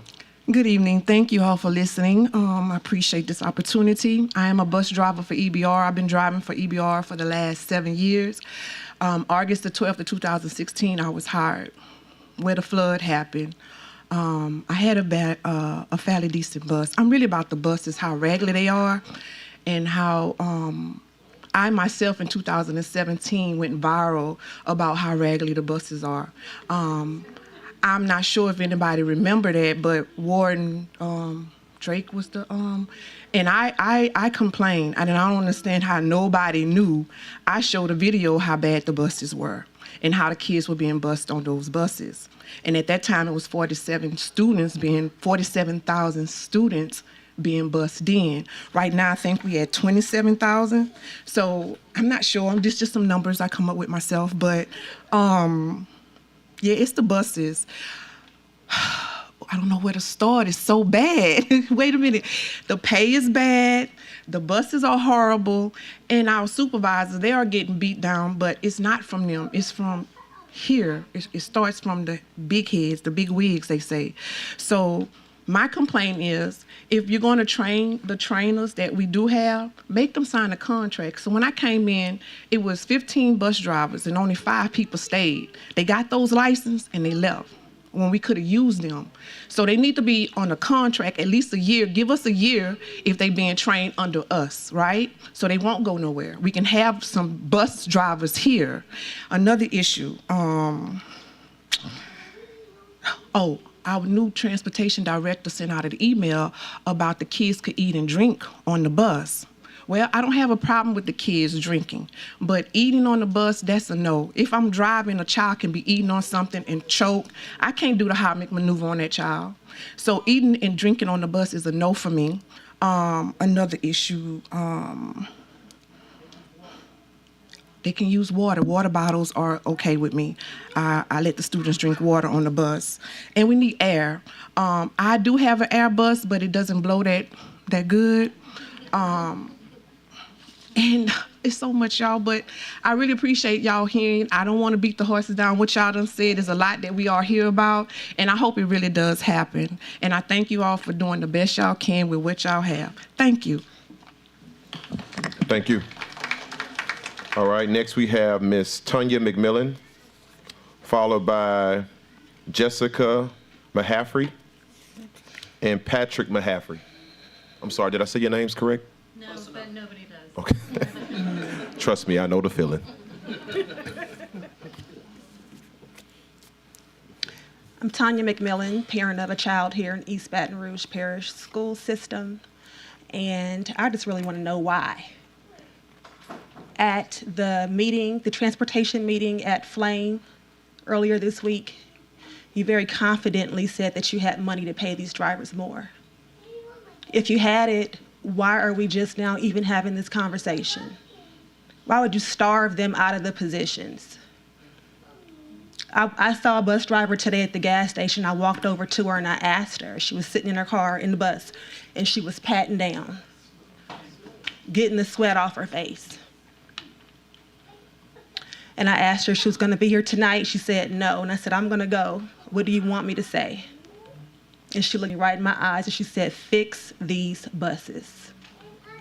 She said, all I want to do is get my kids to and from school safely. She said she drove for 17 years and then she stopped and then she recently came back to this. Why would we do them like that? Why would we not pay them not just a living wage, but a decent wage? They're carrying our most precious cargo. Why would we allow our most precious cargo to get into a tin can like sardines with no air? And it's 100 degrees outside. And then for this to fall back on our school principals who are outside worrying about, is the bus coming in? Our counselors who's outside holding the clipboard instead of counseling because she has to make sure that buses are coming or not. Why would you let this happen when you knew? And I know that you guys have a lot of moving parts going at the same time. I know that. But we talked all this about teachers' pay raises, and I'm glad they got a stipend. But the reality of it is, if there's no kids in the class, they have no kids to teach. And if we can't get the kids to the schools, there's no money to pay the teachers. Instead of starting at the bottom, we're starting somewhere in the middle. We're doing this, we're doing that. But the person at the top is you, Mr. Narcisse. And you guys are his boss. And we are your boss. So while everybody wants to say they're sorry, we're going to hold you accountable, because guess what? And Mr. Goday is gone, but those same parents for Flame, who he said was very involved, they're here tonight. And I told that bus driver, we care, and we're going to fight for you guys. And I meant that, because it affects everybody. And guess what? My child don't ride the bus. It's not about me. It's so much more I want to say, y'all. And I have to take advantage because you guys don't reply to emails. So when you say you didn't know, how many emails have you guys sent that went unreplied to? How did you not know? Come on. Thank you, Ms. McMillan. Next, we have Ms. Jessica. That's Dujal. I'm Jessica Mahaffey. I'm a parent of East Baton. I have been for 8 years. My kids have been in East Baton Rouge Parish for 8 years. I've heard you guys say, we've known about this problem for 5 years, and I've also heard you say, we found out about it last night. Both can't be true, right? That can't be true. On Thursday, it was 97 degrees outside, 109 heat index. I don't think I have to explain to this educated panel what it might be inside a car on a day like that, right? I also saw on salaries.com, who gets their numbers from employers, which would be, you guys, that East Baton Rouge Parish bus drivers make between $23,000 and $43,000 a year. We all know that's not true, right? I also heard this week that there's $109 million sitting in surplus right now. I don't understand. Is that true? Because I don't understand why nothing is being done if there's $109 million sitting in surplus. If you're looking for your emergency, you found it, right? This could have all been avoided 5 years ago, 3 years ago, but now you have our attention and now you have our scrutiny, and we are not going away. Thank you. Thank you. Mr. Patrick. I'm Patrick Mahaffey. I have a student at Mayfair and Baton Rouge High School. We've been utilizing transportation in the public schools for 8 years now. For us, there's been a struggle in the transportation for at least the last 5 years. Getting students to and from school is a basic foundation in a public school system. No students, then there's no school. This is one area where you're failing. My concerns are just like these other parents: buses not coming, buses being late, getting kids to school after the day has already begun, missing parts of core classes, substitute drivers that don't know the routes. Transportation should not contribute to a student having academic challenges. The current excuses are driver shortage, not enough buses. At a recent meeting at Mayfair Lab with the transportation representatives, we were told two key things. Number one, we pay our drivers a minuscule wage, something in the vicinity of $19,000 a year, where surrounding parishes pay their drivers $30,000 plus a year starting. $19,000 is just below the national poverty level for a family of two as a 2023 statistic. How much would it take for you to drive a bus of 40-plus kids to and from school running 3, 4, 5 routes a day on an unair-conditioned bus? Why would anybody stay in East Baton Rouge to drive a bus when you can go one parish over and make 1.5 times the amount? You need 100-plus buses, new, leased here in South Louisiana. There's no reason any bus here should be here without air conditioning. You would not go get in your car and drive to and from work without the air conditioning on in the middle of summer. Don't expect our kids to do it. Get the buses. Every other project that is not a basic function of public education must be put on hold until you can meet these basic needs. Eliminate the chaff. Focus on the foundation, which is bus drivers, teachers, other support staff, and the necessary equipment. Reinstate budget cuts and put the money where it belongs. And this needs to happen yesterday. Dr. Narcisse, you spent your summer, a good portion of it, trying to get another job in Florida and did not put your focus on solving the ongoing problems we have here. You're content in leaving them for the next person. You've had a couple board members in the past call you visionary. This is not the case. If you want to change our minds, get the priorities straight. And if you're still looking for another job, I hear East Baton Rouge Parish is hiring bus drivers. To the rest of the board, Dr. Narcisse's interview starts right now. If he cannot fix the basics of the foundations of running our public school system, believe it when somebody shows you who they are and what they're not capable of, and do not renew his contract. Thank you. Thank you, Mr. Patrick. All right, next we have Ms. Sherry Olivito, followed by Ms. Fairleigh Cook-Jackson, followed by Ms. Faith Mano. I'm sorry. Hey, I'm Sherry. I have a grandson that goes to Wildwood. Got the postcard in the mail, bus 2252. I wanted to bring him to school the first day of school. He's like, honey, please let me drive the bus. I'm like, okay. Go to the bus stop. 30 minutes we wait, no bus. Bring him to school. Carport line is humongous. Bring him to next day, go to the bus stop again, no bus. Oh, let me get back to that. No bus. Bring him to school, corporal line. When I didn't even know this. Whenever I got to the school people are telling me, do you know that there's no bus available for him? And I was like, I did not know that. That's something that transportation could have sent another postcard or called or an email or something to notify us. So I'm like, okay, so apparently I need to bring him to school on Friday. And she's like, yes. Well, on Wednesday, the first day of school, he normally gets home at 4. At 4:40, I'm panicking, thinking he didn't get on the right bus, things like that. Wildwood is really good with communicating with Class Dojo. He did get home at 10 after 5.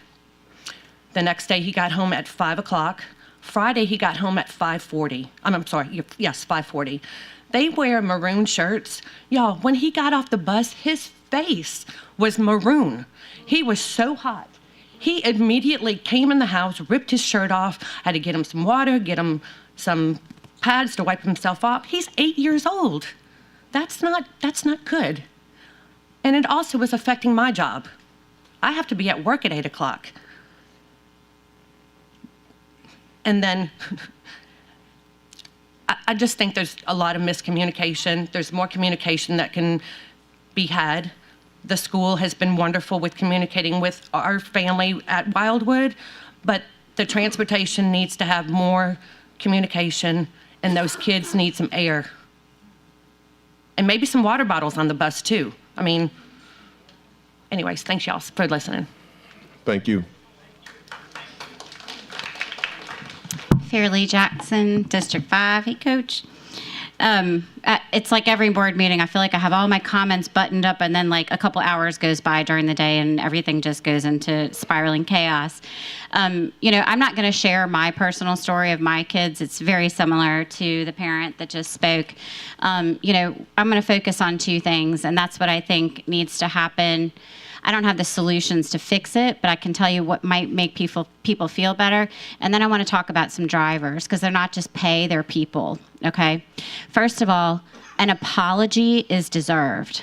Too many times this happens and there is no apology. There are excuses over and over and over again.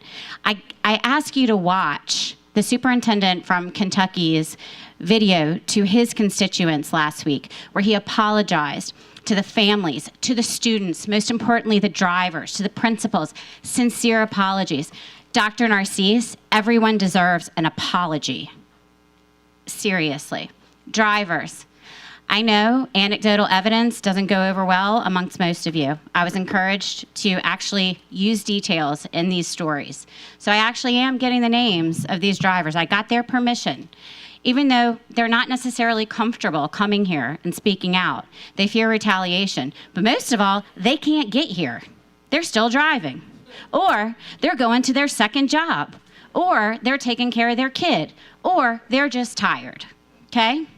There's Ms. Cummings. She's been my bus driver for 2 years.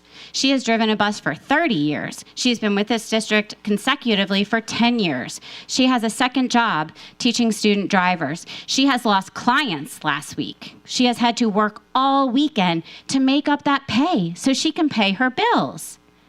I mean, that's not really okay. There's Ms. McKnight. She was my bus driver last year. She took her kid out of EBR schools last week, y'all, because she can't trust the transportation department that she drives for, so she put him in a charter school. Is this really what we want to, I mean, seriously, this is where we're going. There's her mom, Miss Mary, who drove for 20 years. She's about to retire. She was going to stay the next 5 years. She's got 35 stops. 35 stops, y'all. That's insane. They're getting home at 5:30, 6 o'clock, 7 o'clock at night, and they start at 5:30 in the morning. And this myth that they can have another job, you know, Ms. McKnight is getting her master's. She wants to teach. She doesn't need to drive.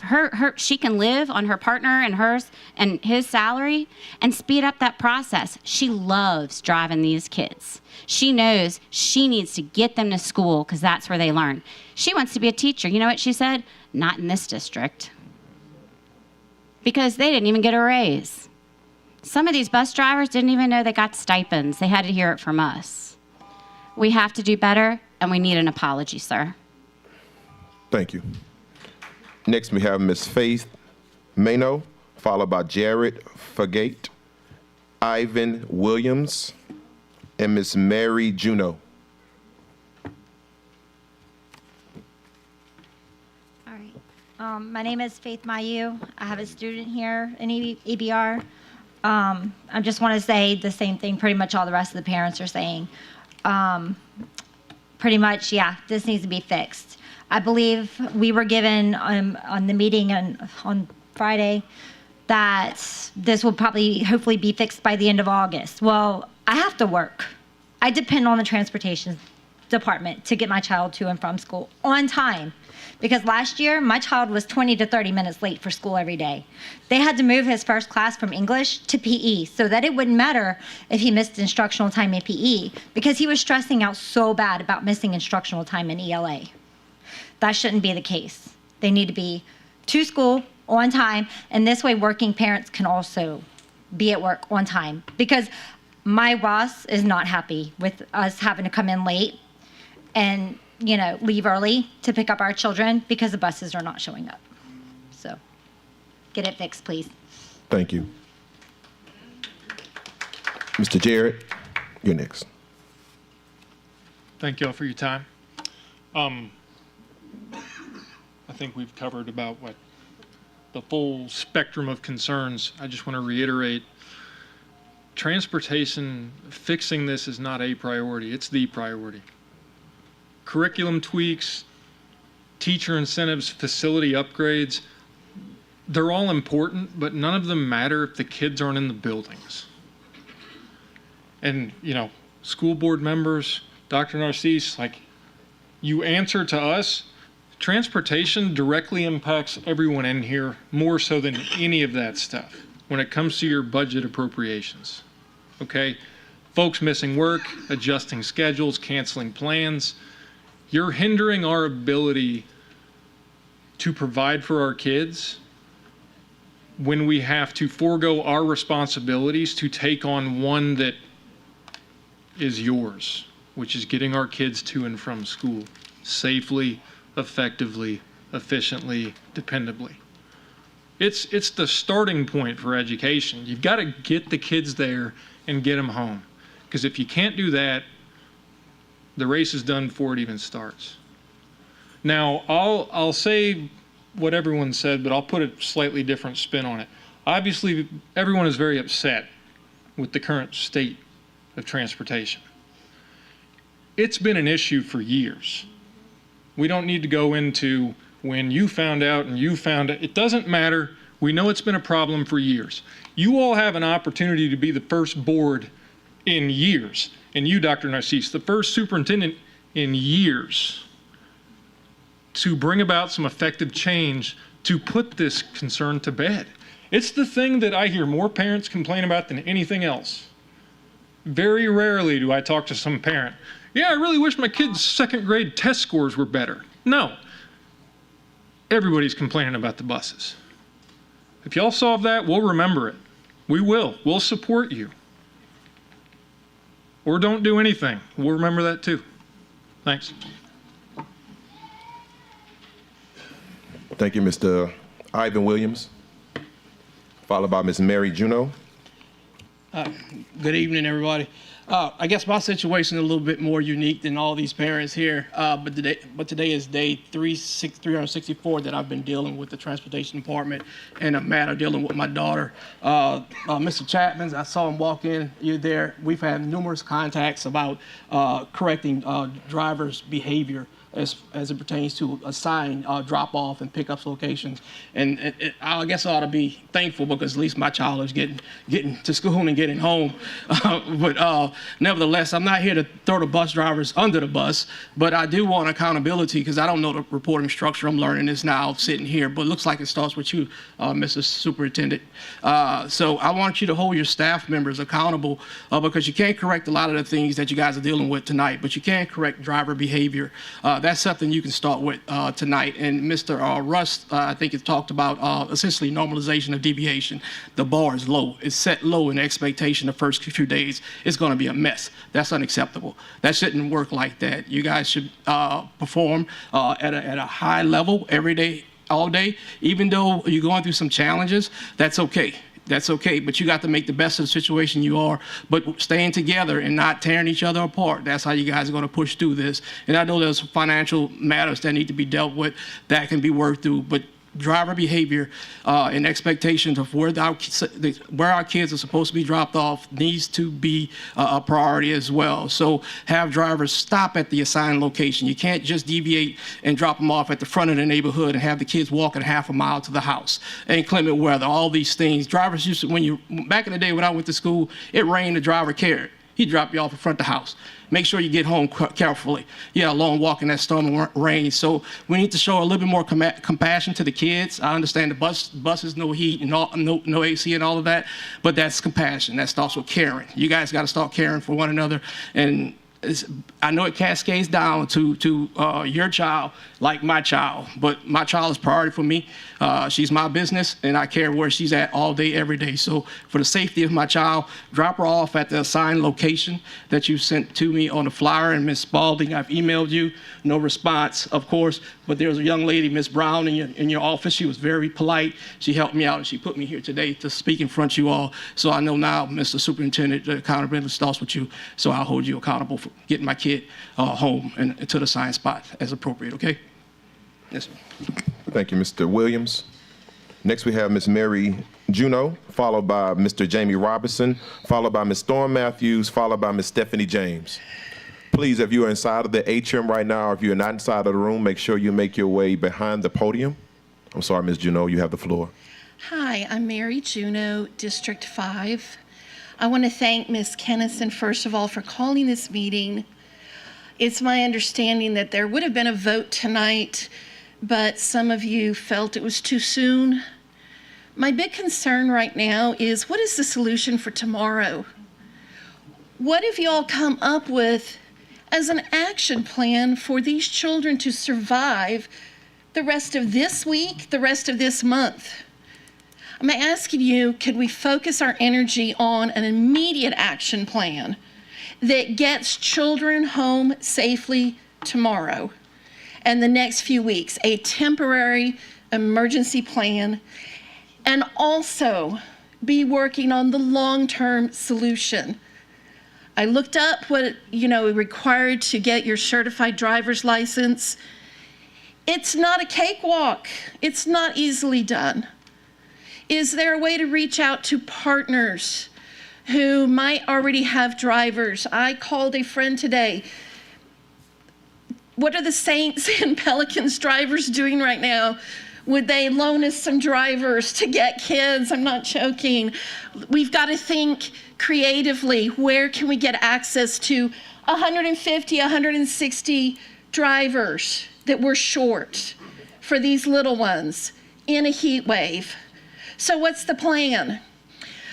About a decade ago, between Dr. Taylor, and Mr. Drake, I proposed creating some sort of cooperative agreement with our library system and BREC, that they become kind of drop-off points where we have a supervising adult to look out for children who maybe can study, participate in a sport, and then the parents could get them from there because it's at least closer to home. Please, can we, the next few weeks, tonight, work together on a solution that helps all children? And I do want to say our own child, our youngest, can walk to school. But I'm here because, like some of you, I'm always getting calls and messages. And I'm even shaking because this is so upsetting to me. Because we've had wonderful drivers, and we've had carpool, and we've had horrible situations too. And it hurts me to see that we're still unable to provide a basic service. So you know my number, and if you want help thinking of creative solutions, please call me. Thank you. Thank you, Ms. Juneau. Next, we have Mr. Jamie Robertson. Thank you. It's so easy to kick the can down the road, but it takes courage to take responsibility. I've heard you blame Ms. Spalding. I've heard you blame other supervisors, but really, there's a level of accountability that needs to take place before this very school board. First off, $19,000 didn't just become an unlivable wage. It was like that when the salary schedule was presented to you before, and that's the salary schedule that you guys approved. People need to feel valued. People need to know that they're cared about. People should not have to make the decision on whether or not they should do what they love, which is transporting these children to school, or put food on their table and keep secure roofs over their families' heads. But that's the predicament that you have put them in. So make sure that you take responsibility for that, because it's not new that they are only getting $19,000 a year starting. Next thing, you look at the situation with our buses, and I've heard people say this has been going on a long time. This has been going on for years. And you're coming here today, you're showboating, and you're asking all of these questions. But you're asking questions that should have been asked months ago. You all are telling us you knew about the problems. Why didn't you ask these questions before this problem arose here today? You guys have a responsibility to be stewards of this board, and you guys are doing a poor job of it. And I don't think it's fair that you guys can sit up there and do such a job and blame these people and bash them in front of everybody instead of taking responsibility for yourself. Don't get me wrong, they're not the best. But blame is all around. And I hope you guys take this into consideration. We look at the strategic plan. Our superintendent's given us a strategic plan. And transportation was a part of it. But nothing has been done about transportation. And you guys are considering this contract early? You're focusing on his job security. What about the job security and the livable wages and the livelihoods of these people who are transporting our babies to school every day? So don't sit up here and act like you didn't know what was going on. Don't act like you guys are not a part of the problem. Don't act like you couldn't do nothing about it because you could have. And this was not unforeseeable because all of us saw it and we all told you from this podium and you still did nothing about it. Thank you, Mr. Robinson. Next, we have Ms. Storm Matthews. I want to say, get those private groups to pray for the bus. Now, why you make me follow that, setting me up for failure, President Lannis? I'd first like to say that teachers being given the task of contacting all parents and verifying transportation information when J Campus is all the very same system as all that we have, that should have been done this summer by transportation supervisors. That is not our job. Baby, I teach ELA to 7th graders. I do not call and verify transportation. We told this board, I stood here, I said it, Dawn sat there, and she said it, that opt-in was not going to work. It don't work. I've been here, this is my 18th year, and my children have ridden the bus, and it's always worked when they routed everybody. They need to route everybody. If somebody doesn't ride for 10 days, what do? They took them off the route, and it always worked. Now, this is the very first year in all of my years. I have one that just graduated. He did pre-K and then graduated, and I still have one in. This is the first year I have not received a bus card in all of my years of EBR education. I don't have a bus card. Now, my baby's getting picked up because he's special ed, and EBR knows not to play with me. So, from the presentation, what I would like to say is, why was Transportation Department not included in the compensation survey that we study that we paid for already? It was supposed to be on all employees. The admin, I can't read my handwriting, God bless me. Look, I tell my students they better not do that, and then I did it. I'm sorry, babies. The admin in the previous board, that's what it says, eliminated driver positions, and then complain about it and say we don't have enough drivers. We told you, oh, I already said that, look at me. Baby, it's the first full week back at work. Not a minute already, okay. The call center hours that they set up today, Board Member Kennison, are not appropriate for bus hours. When parents are looking for the bus, that's at 5 o'clock in the morning and 6 o'clock in the morning, so it's starting at 8 o'clock in the morning, it ain't gonna do nothing. Also, the main complaint that I get from bus drivers are the heat and the behavior of children. Bus drivers need to have the power to discipline children with the principals of the schools. If they cannot do that and help the parents hold those children accountable, we're not gonna be able to do anything. Bus drivers are the biggest bad mama jammas there are in this district, baby. They have to be able to discipline with their backs turned and keep them safe while they are driving. And if you do not give them the power to do it, and that includes putting them, I know there's a lot of parents behind me, but I'm gonna say it, putting them off the bus if that behavior says it, you have to give them the power to do it. And this administration saying, no, we don't want to put them off because it looks bad. No, give that power back to those bus drivers. Thank you. We have Ms. Stephanie James, followed by Ms. Crystal Slaughter, followed by Ms. Wanda Beecham, followed by Mr. Steve Midway. Hello, how are you guys doing this evening? So I'm representing a few groups here, BRCVPA, PTO, also just as a parent of children who this was going to be our first year to ride the bus. This is our 4th year in EBR. I have opted in every year, but I have not actually participated because there were no direct routes. This year with the announcement of direct routes for elementary, that was great. But we have opted in every year just in case. What's important about that is I hear a lot about the opt-in, opt-out, and, oh, people opt in late, we didn't know. But that's not my case, and I still didn't have a bus. I do want to give a shout out for Miss Marquita on bus 2693. She has been subbing for us since, I think, the second day of school. She has been a very gracious person. She is nice. She has just been awesome. So I do want to just give a shout out to the bus driver that is standing in for our kids.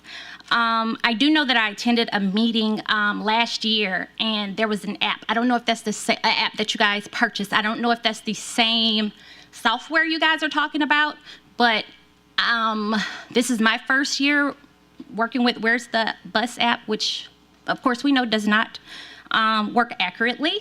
So I'm not sure if that's the same thing you guys are talking about with, but I thought this was supposed to be fixed when I went to a meeting last year. Also, ridership versus like vacancy. I hear y'all talking about that. Again, in my community, the other hat is Sherwood Broadmoor residents. Us parents got together when there was no bus to try to help Miss Marquita lessen her load, to say, hey, we will come to a common stop, if that helps you. We're willing. I mean, a lot of parents who don't live close to the schools who can, we've tried to get a special route for that area for a while now to say, hey, if it's a mile away, it's less than 10 miles that the school is. If it's 5 miles, I will bring my kid to a stop. So we need to think outside of the box on how to lessen maybe some of the routes, just think outside of the box of how we can fix the problem. If we can't hire new people right now, or if we don't have, that in our arsenal at this time, there are other, I think, creative ideas that we can do to make it work. However, I do like the idea of no transportation stop, or whatever you call it, for elementary. Not transportation. Thank you. Transfer. However, it really doesn't work when my kid's bus also has a high school route, and they're still getting home after 5. Thank you. Thank you. Next, we have Ms. Crystal Slaughter.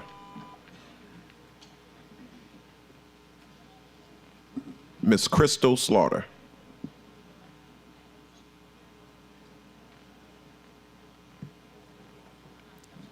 Okay, she's not here? Okay, no problem. All right, so I'll go to the next one. Ms. Wanda Beecham.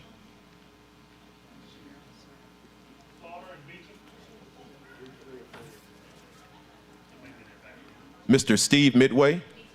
Okay. Ms. Hannah Amoroso.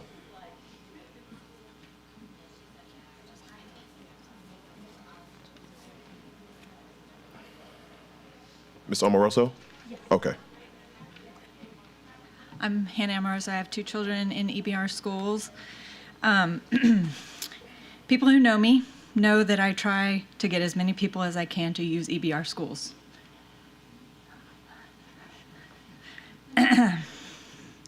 Transportation is a yearly deterrent to my efforts. For as long as I can remember, the conversation surrounding EBR schools becomes negative for several weeks because of the chaos of transportation at the beginning of the year, every year. This reinforces the mindset for many that EBR can't be trusted to educate children, since something as basic as getting kids to school isn't happening. Second point I'd like to make is that opt-in is a terrible plan. If you're trying to cull, an opt-out would be a much better way to go about that, or make a route for everyone and cull from there. But opting in, there wasn't enough information. You knew it wasn't going to work way back in June when y'all weren't getting the responses that you wanted. So if there is going to be an please do an opt-out versus an opt-in. My third point that I'd like to make as a recurring personal issue is that trail bus drivers never have good routes to follow. They often depend on kids to tell them the route. This often turns into the boldest kid giving the driver directions to their own home and getting off the bus. On Friday, I watched a little blue dot representing my child wind its way through a neighborhood for a tremendously long time, texting my kid, "Please just get off at the next stop." 20 minutes later, "Why aren't you off the bus?" There hasn't been a stop. The bus driver dropped off one person, winded their way through a neighborhood for well over 20 minutes, and then finally a gaggle of kids got off at the next stop that was like 30 minutes later. But the driver didn't have a route to follow. Like, how does that happen? Anyway, I think that you've gotten a pretty good idea that some major changes need to happen. If you want parents, the community to trust you, this is basic. It's really, really basic. If you can't get the basics, then what are we even doing? Thank you so much for listening. Thank you. Again, Miss Crystal Slaughter and Miss Wanda Beecham. Miss Crystal Slaughter and Miss Wanda Beecham, make your way inside. In the meantime, Miss Sarah Sullivan, Miss Malika Welch, Miss Rochelle Dunn, and Miss Valencia Johnson.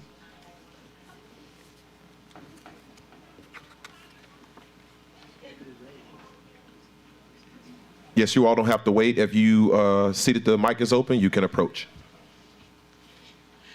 Good evening, board members. My name is Malika White. Ms. White, I'm sorry. Yes. I just wanted to start by saying I'm a parent of a student EBR. My son Ryan graduated last year, and my daughter just started at BRVCPA in kindergarten.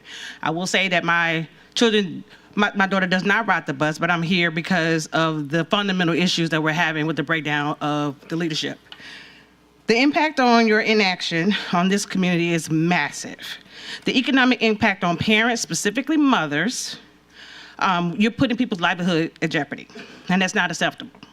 If someone loses their job behind your inability to act, are you prepared to be liable for that? For that loss of income, for the lack of ability to put food on their children's tables? Board members, you're sitting here on an audit that you had years ago. You're asking questions and raking somebody over the coals over stuff that you already knew. I remember the issues with my son last year, Ryan, when I took him off the bus because he was getting home later and later and later every afternoon. I'm texting him like, what is going on? Apparently, you need yearly check-ins on the transportation audit that you already had that needs to be put in place until it's fixed. Board members, what is your plan for the opening of each year of schools? Sitting here today asking tough questions and making call-outs is not what's needed. Does the audit include testing routes? Do you have personnel meetings? Why didn't you look at the budget for raising the salaries before tonight? What is your ongoing oversight plan to ensure the smooth operation of the school system? What is your cadence to check the status of where you are on the audit? I hear folks making plays to fall on the sword. Well, don't just have your ear to the ground today with informants and people who are afraid to speak. This is basic. This is paid by numbers. Get the kids to school. It's fundamental. It's the fundamental function of your job. Any deep diving questions from board members tonight doesn't mean anything to me because you guys had an audit that you didn't work on. Why are you waiting for somebody to say, oh, we need to work on transportation? You knew that. So raking people over the coals tonight in front of the community, to me, it gives me less confidence that you guys are gonna fix it because it looks like you're grandstanding and pointing fingers versus making a plan to vote on something tonight for immediate action. Because tomorrow morning and tomorrow afternoon, kids are gonna be sitting on hot buses and you're gonna be chilling.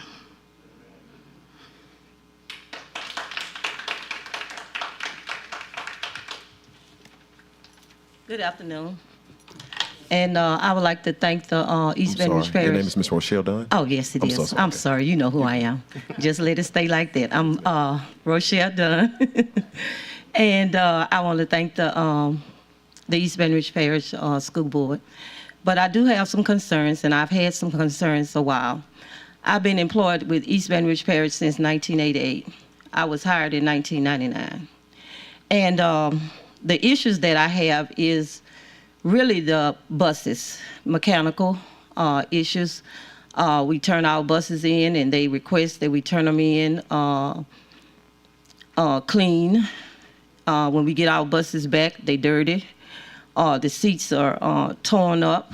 I got a bus where the gentleman got off the bus today that resigned, and he said that the seat was torn up.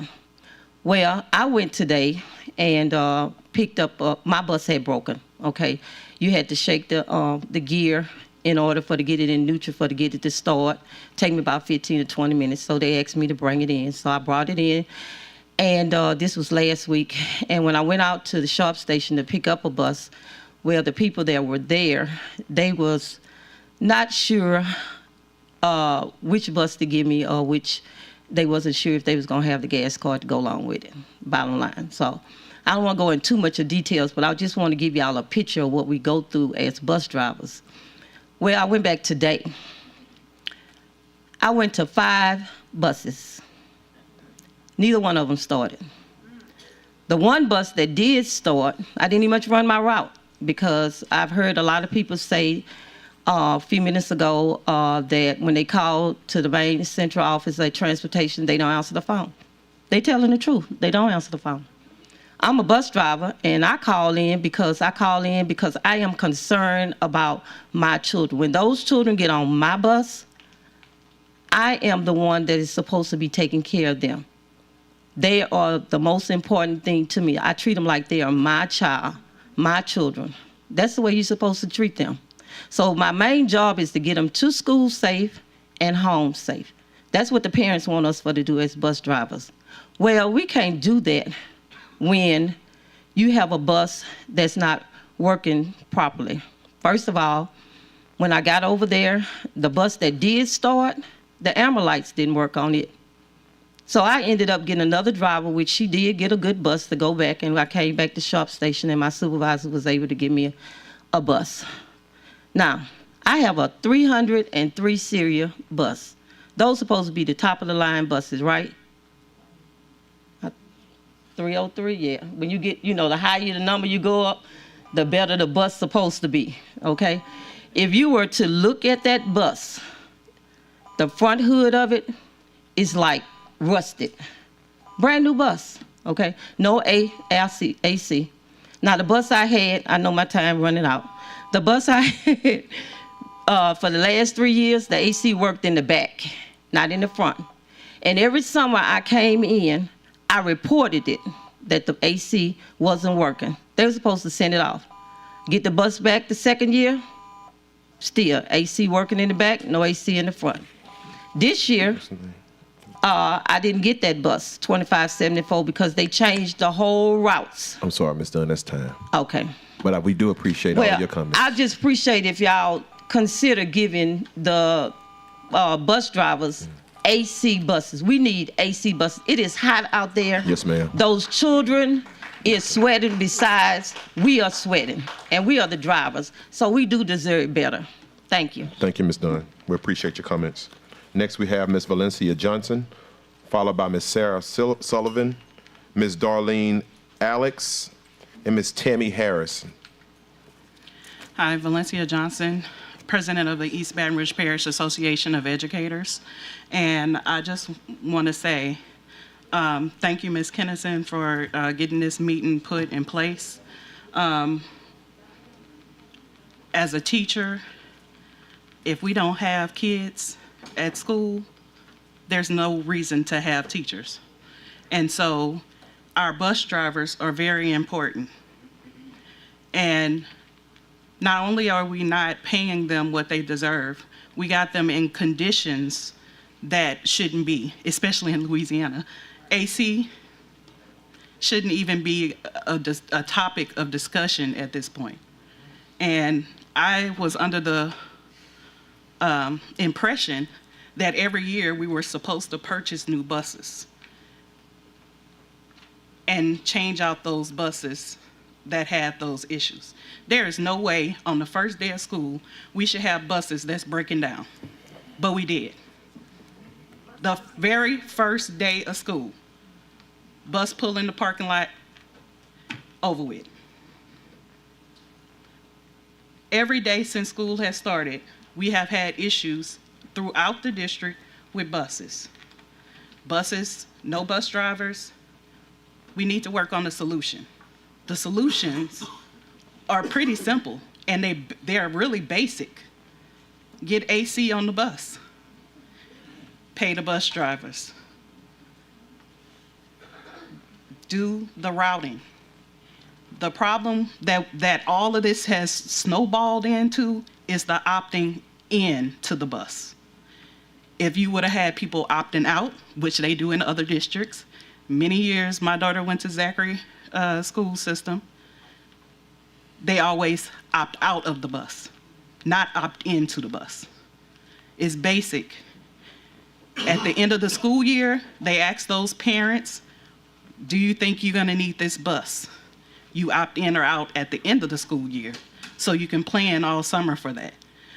But you still should go to the routes to make sure there are no children there, and do that 10-day. And after the 10 days, then we make decisions. We do that with the classrooms, right? So we have classrooms that might have 5 students at the first day of school, but by the 10th day, they have 30. We need a new teacher. After that 10th day, we make those transitions. We need to do the same thing with the bus. And also, if you're gonna give a raise to bus drivers, you should consider your paras as well. They make the same amount or less than the bus drivers. It's not a livable wage. So if you're gonna consider paying, you need to look at that scale, the $100,000 we pay for the people to come look at our salaries, and fix it. Thank you. Thank you, Ms. Johnson. Ms. Sullivan? Ms. Sarah Sullivan? All right. Ms. Darlene Alex? Ms. Darlene Alex?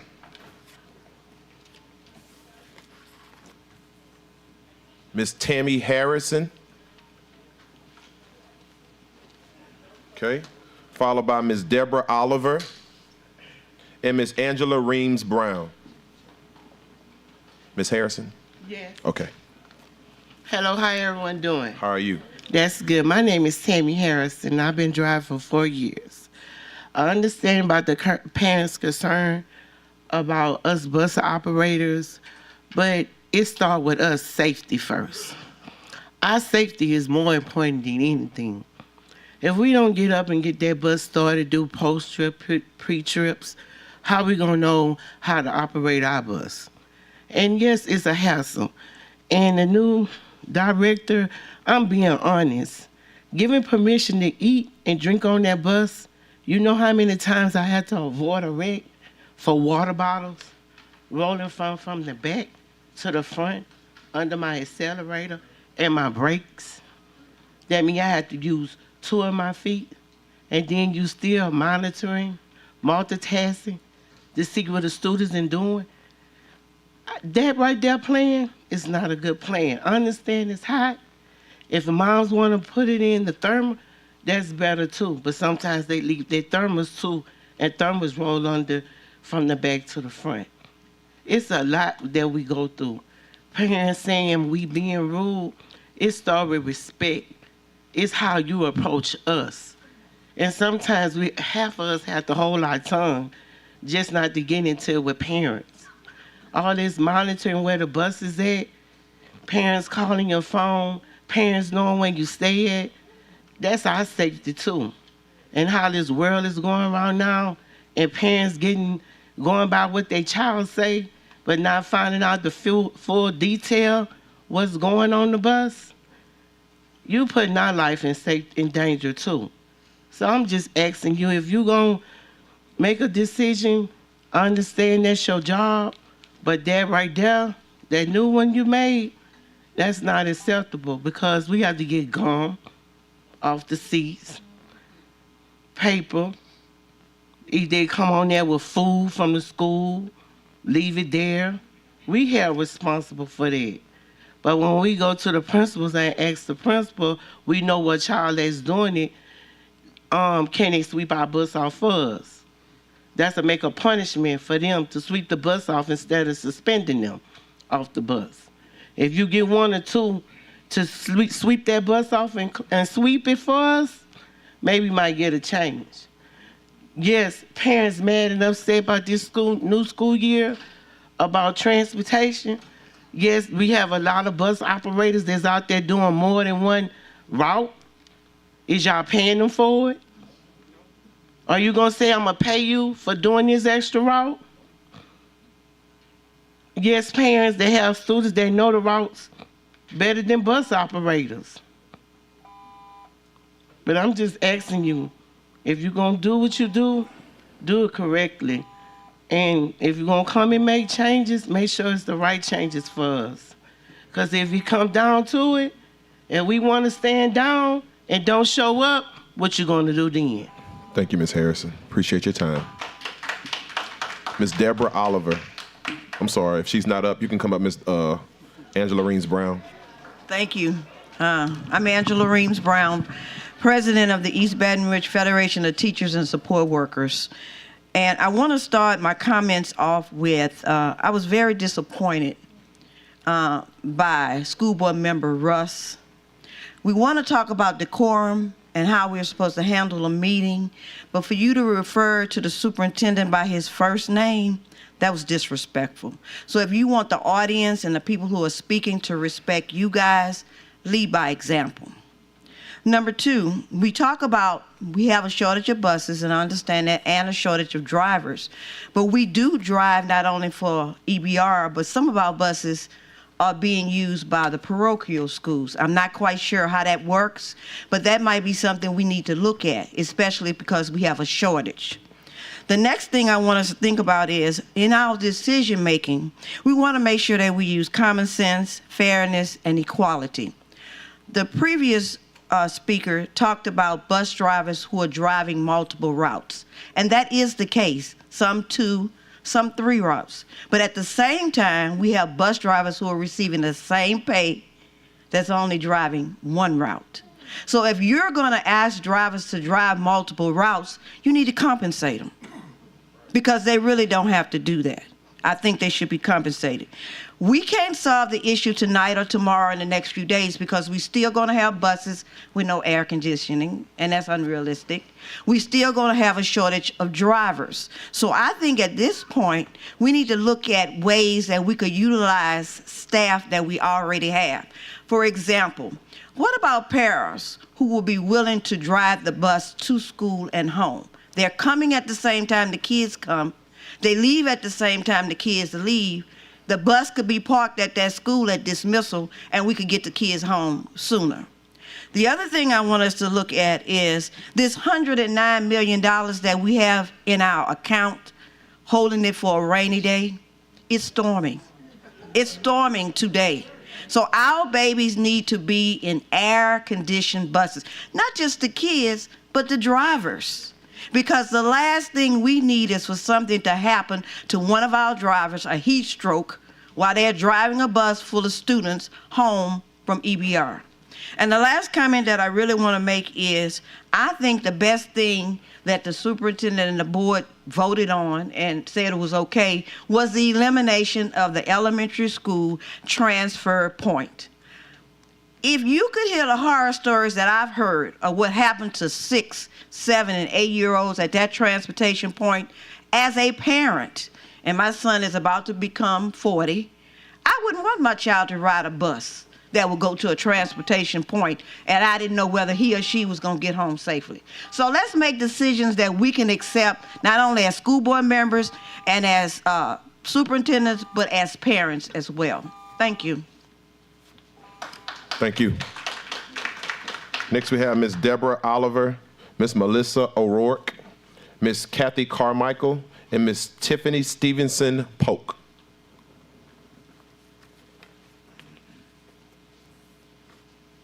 Please state your name so that I know who's, so I can verify who's speaking.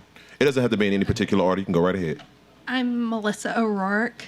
Thank you for your time.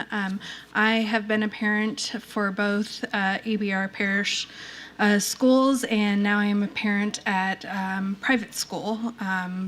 And so I've been on both sides of the fence. My kids, both in public school and private school, take the bus. And I have chosen for my younger kids to go to private school, one, because I've seen how my older kids have done in EBR parish schools. So I've made the choice to pay the additional money to send my children to private school, and I'm willing to spend additional money to get them to and from schools. But you also need to give us parents the opportunity. I was asked the year before and before the end of this year whether my children were going to go on the bus. I have said yes all the time. In all this time, I've scheduled my life, scheduled my work, in order to be able to, for my kids to be able to take the bus. And then here comes the school year, and all of a sudden I have to leave my job to go pick my kids up and get in carpool and to do all the things. And all I ask is communication. I am fortunate enough that I can have the flexibility to be able to take my kids to and from school if I so choose, but give me the opportunity to make that choice instead of putting me under the fire where I have to tell my job that I have to leave to go get my kids because the bus didn't show up or the bus had to drive a route before it got to our school. And all I ask is communication.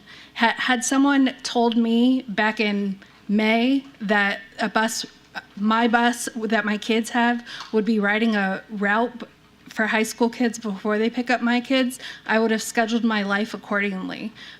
And so all I ask is please communicate appropriately. Thank you. Thank you. Next we have Ms. Deborah Oliver, who she chose not to speak, but she said we need more buses with working air. Ms. Carmichael. Good evening, Kathy Carmichael, District 7. I wanted to take what Mr. Russ mentioned. He was looking for reports about the transportation system over the last year, so I'd like to offer a little timeline. In January of 2023, Dr. Narcisse and his team were cheerful about a $7.5 million federal grant, which will offer electric buses subsequently 10 months from that date. So we'll be waiting for the 19 new buses that'll come in October, and I'd like to follow that very closely. In March 2023, East Baton Rouge Parish launched a chatbot for families to enter questions into the chatbot. Mr. Chatbot doesn't really know anything. I ask him questions every day. He doesn't know when the buses are coming. He doesn't know the name of transportation. It is very frustrating. On May 5th, the Transportation Department issued a Google form.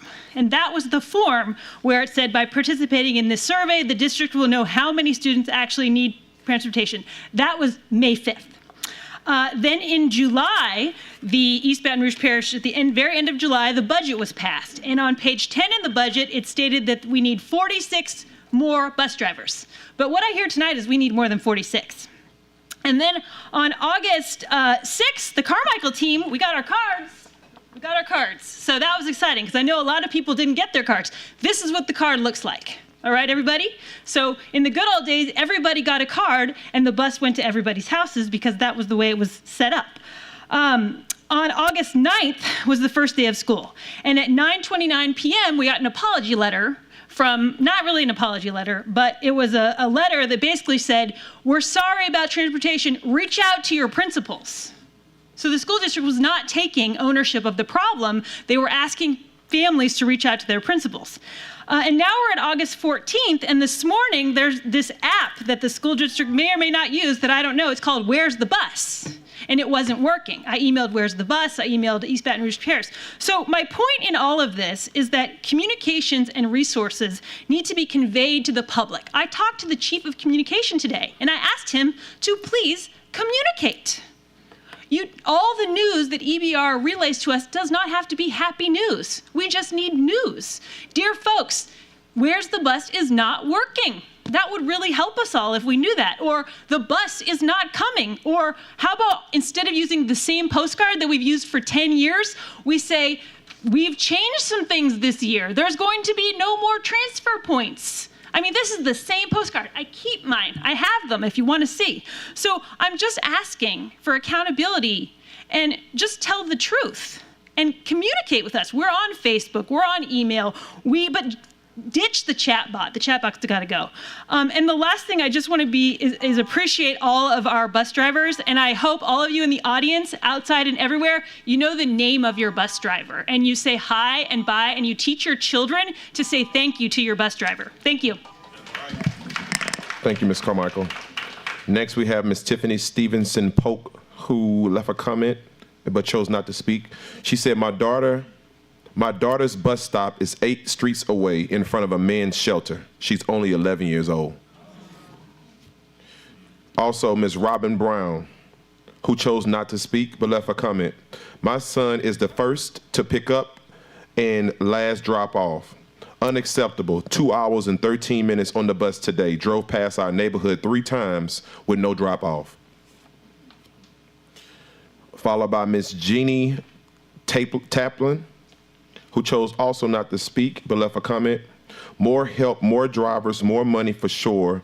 All support workers pay us by our year of service. I've been here 34 years, hired 32. Also chose not to speak Ms. Mary Lannis, I think that's my cousin. She said more money, stop the tax money hand. I'm sorry, I couldn't quite make that one out. Followed by Ms. Rebecca Pittman, who also chose not to speak. She said, inexcusable that this has been a problem for so long. Money needs to be invested in bus drivers, maintenance, and air-conditioned buses. Communication, data compilation needs to be faster. Getting students to school has to be a priority. Ms. Mary Williams, who chose not to speak, but she said she supports bus drivers and EBR transportation. Ms. Tori Washington, who is a bus driver, says, thank you, Ms. Katie Kennerson.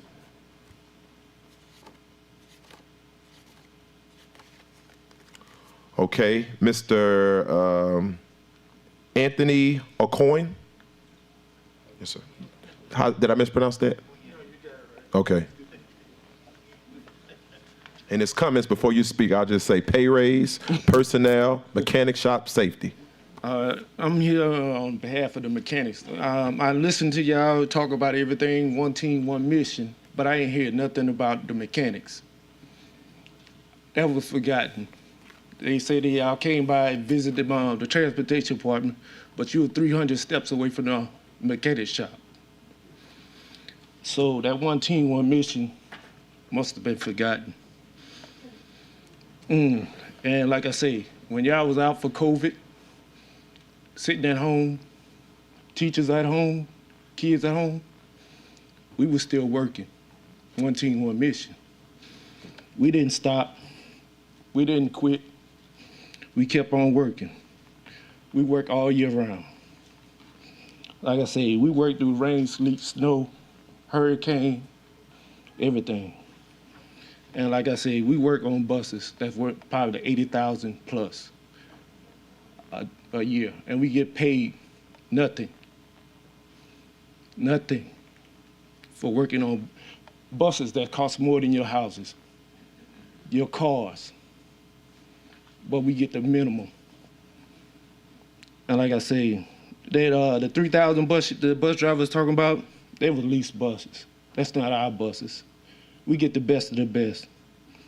And the bad thing about it, they go back to the vendors because they're no good. It's the product. It's not the mechanics. It's not the transportation. It's not the bus driver. It's the product we buying.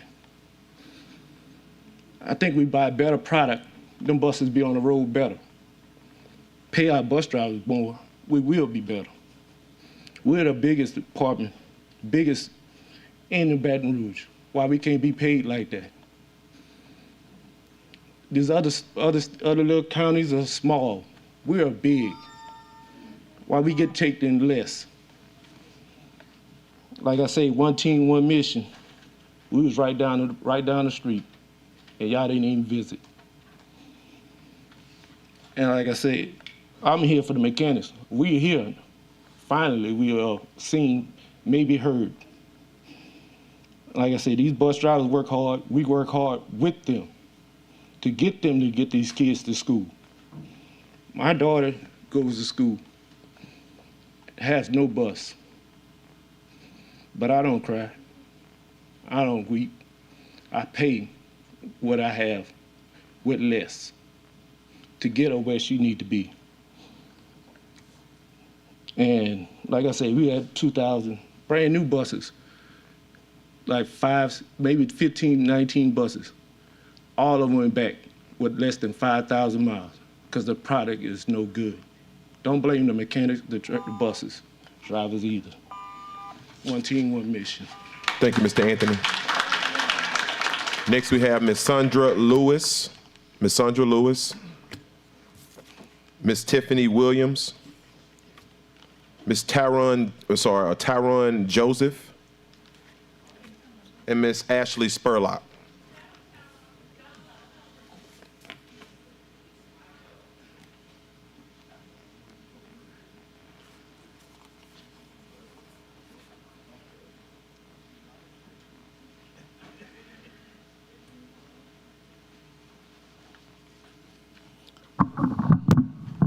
I'm Tyron Joseph.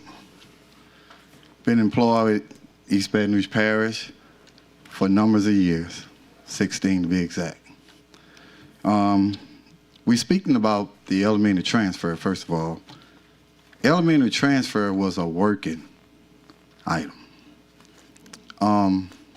Because of budget cuts that we were told that you all implemented, we had to cut drivers, so that caused us to put 2 and 3 bus loads of elementary children on one bus out the elementary transfer to get home.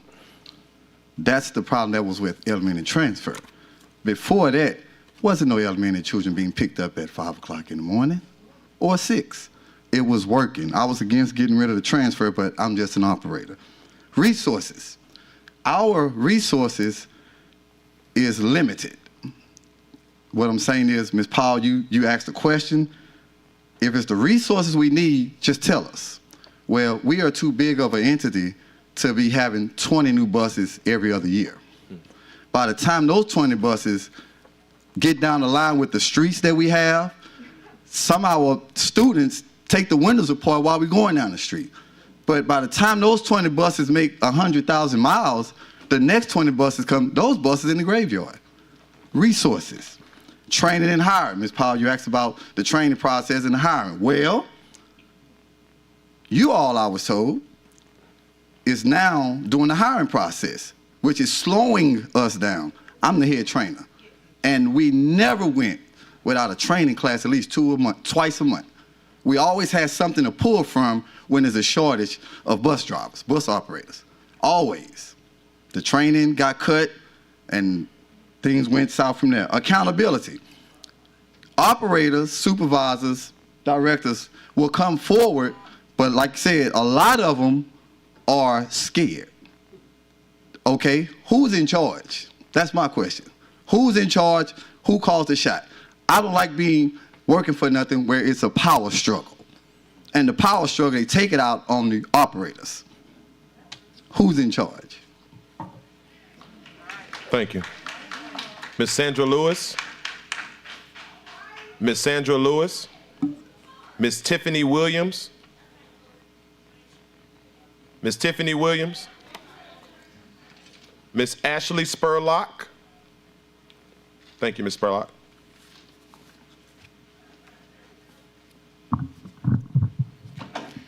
Hi. What is going on with this contract?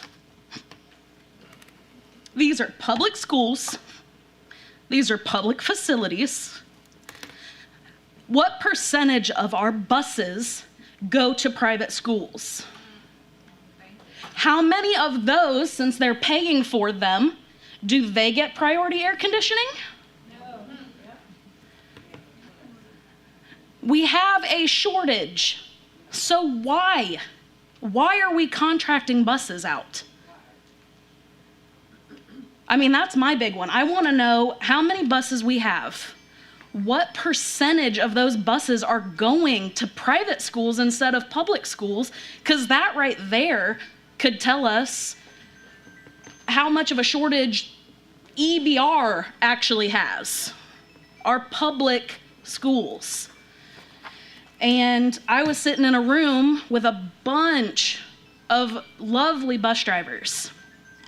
When the time comes to make decisions, I recommend that you incorporate those people who are actually in the trenches doing the work to figure out meaningful solutions to this, right? When I need feedback on my teaching, I don't go to my boss.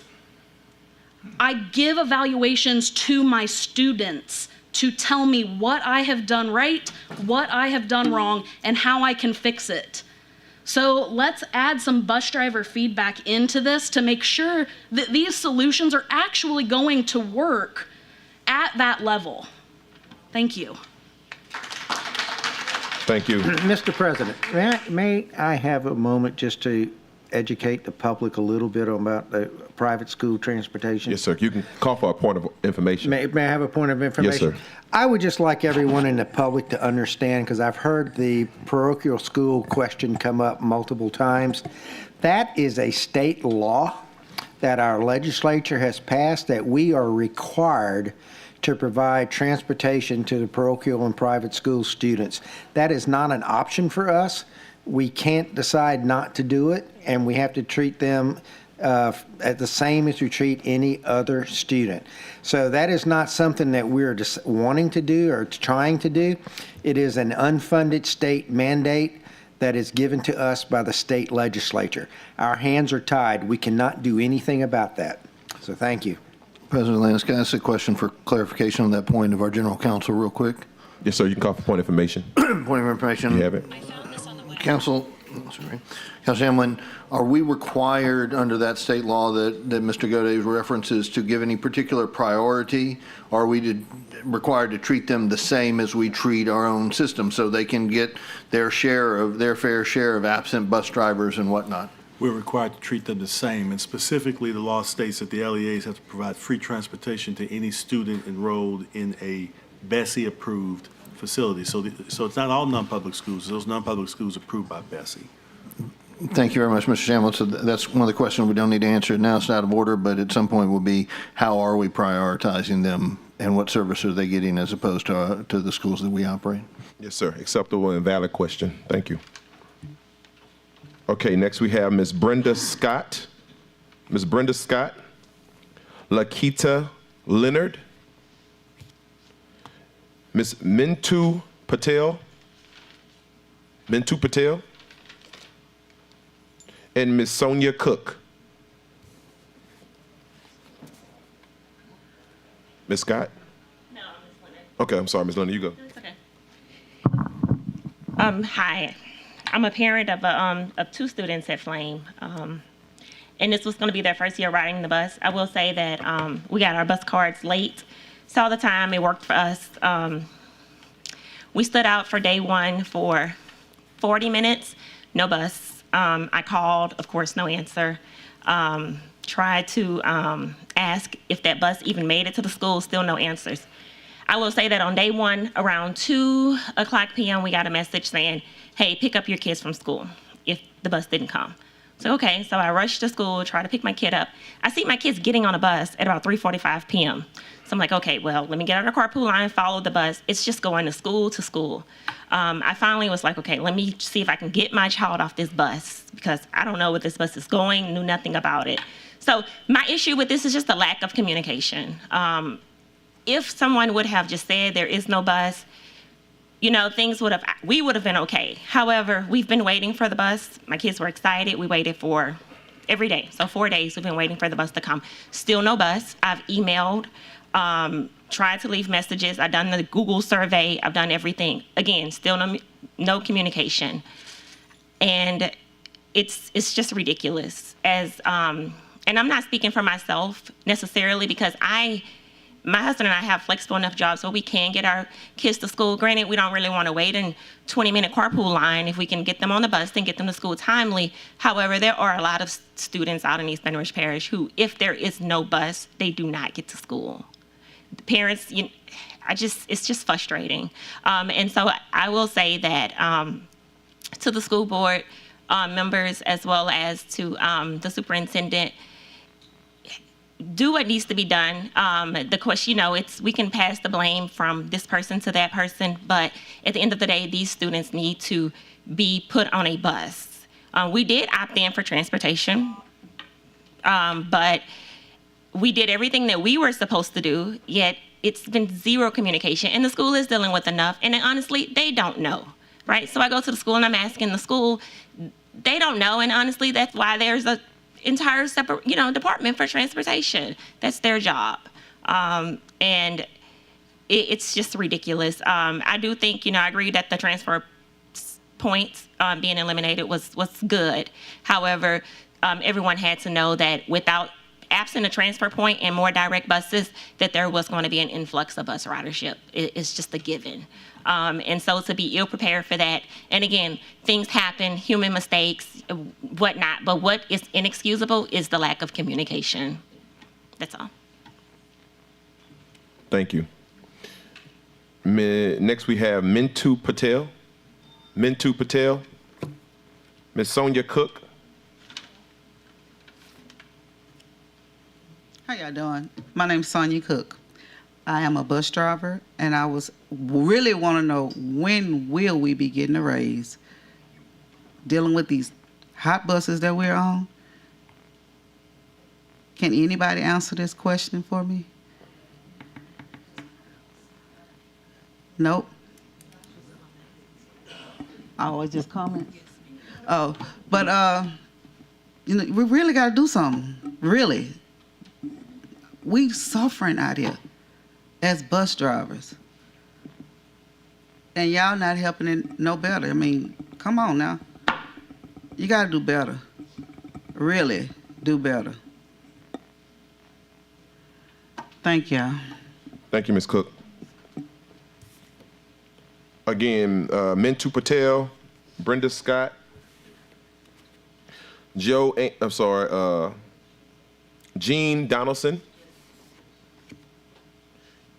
Carrie Lentis, which is not to speak, but she asks the question, why is Dr. Narcisse allowed to throw his staff under the bus? No pun intended. He is he is where the buck stops. This is his mess. Ms. Jennifer Harding.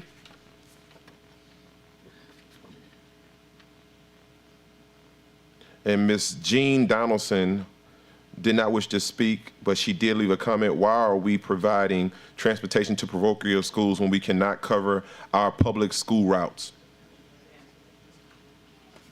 We have Ms. Jennifer Harding, Ms. Jalissa Jackson, Ms. Monique Jackson.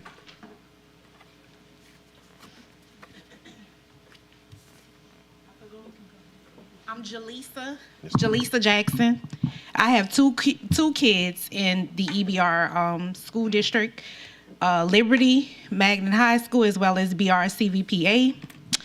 My daughter rides to Liberty an hour and a half, no air condition, soaking wet. When she does come home from school, she has had a bus, thank God. My 6-year-old, he does not have a bus. 2562 Zucchini has never showed up. I don't know where Zucchini is. Where is Zucchini? It's a mess. The school told me he got on a bus.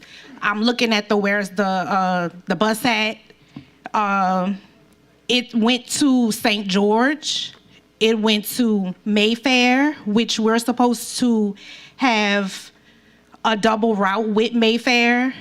BRCVPA, but the bus never came and stopped at my home. It passes it up every day, but it does not stop. We followed the bus. Me and my husband had to take off from work ever since they started school. We leave early. The bills are still gonna be the same, regardless if my check's short or not. We followed the bus. The bus driver kindly did stop. She was at St. George. She stated that she is not the bus driver for BRCVPA. So he was assigned to this bus, but the bus driver says that is not on her route. So there's a broken communication with transportation to the buses, to the bus drivers. They do not know what's on their route. You can't get in contact with anybody. I've talked to Miss Ida Crockett. I've talked to Mr. Howe. When will I know if the bus is gonna come? I have to be to work. When will I know? When will they send me something to say, go to the bus stop this morning, he's gonna get a bus, it's gonna come? Am I gonna get an additional card? Am I gonna get a phone call? Probably not, because they don't answer their phone. Am I gonna get an email? Or how am I gonna know to go to the bus stop in the morning? That's what I'm trying to figure out. Where's 2562? Nobody don't know what 2562 is. Thank you. Thank you. Ms. Monique Jackson. Good evening. My name is Monique Jackson, and I am a driver for East Baton Rouge Parish Transportation as of 12 years. I'm not only standing up here speaking for myself, I'm speaking for the rest of my constituents that work with me. It's just a lot. When people come up, when drivers come up here and say it's a lot, it's really a lot. First of all, let me start with one of the main problems with us is communication. Everybody's blaming. You can't go to one single person and get an honest answer without the next supervisor blaming it on the next supervisor, or the maintenance people saying, well, so-and-so gave us the permission to give out your bus, or, well, this one said this, and this person said that, and it'll literally drive you crazy, because then, not only that, you have parents that are now calling us, and they are now frustrated with us, and I'm not sure about nobody else, but I can speak for myself when I'm saying I have my own kids at home, my own life that I'm trying to deal with, as I'm also trying to drive these buses and transport these kids to and from school safely. Some of the things, and this is not to be rude to Mr. Wrigley, but some of the things that some of these new directors come in and start off with, to me, is the least of the things that they should be even worried about. Far as something about the kids can eat and drink on the bus. Do they know those kids take things and throw out the windows and hit people's cars, have caused wrecks? As far as the clear line, okay, you're saying they can eat and drink. What can they eat and drink? What kind of beverage bottle is allowed? You're just saying they can eat and drink. What if they bring something on the bus? These kids get mad. They threaten us, me, myself, right before that lady, and I bring it up. Some may be tired of hearing about it, but it bothers me because it scared the life out of me, and I had no help. When I was before that other lady was jumped on that made the news, I was a driver that had the same situation that happened. I couldn't get nobody out there to help me. People came on my bus. I had kids on my bus screaming and crying. I was calling for help. Nobody answered. It took another bus driver to get Mr. Darrell to answer, and he came to my aid. I was out there by myself with people threatening me, surrounding my bus with kids on the bus screaming and crying, and me trying to keep my composure at the same time. To be honest, today I had a meltdown.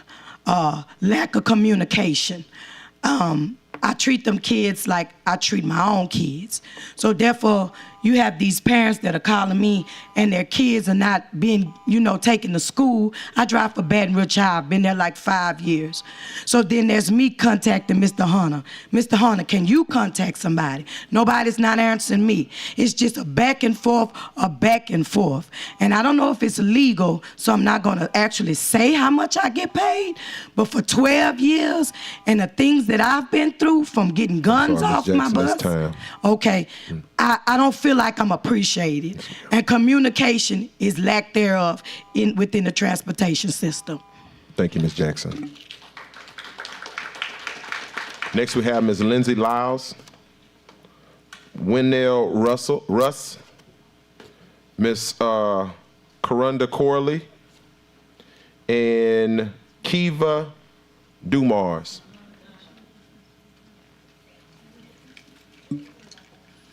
Good afternoon. My name Lindsay. is Miss Winnell Williams-Russ, and I have a daughter that is currently on the transfer. I completely agree with everything that everybody is saying about the conditions and everything, but my biggest issue is transfer. My child gets on the bus at 5:40. She doesn't come home. She actually walks through the door at about 4:48 on a good day. On a bad day, it may be 5 o'clock or after. And she's just going to high school. But my biggest issue is the last 2 years that she's been on this transfer bus, and I was hoping that she would get a straight bus this year because she's going into high school.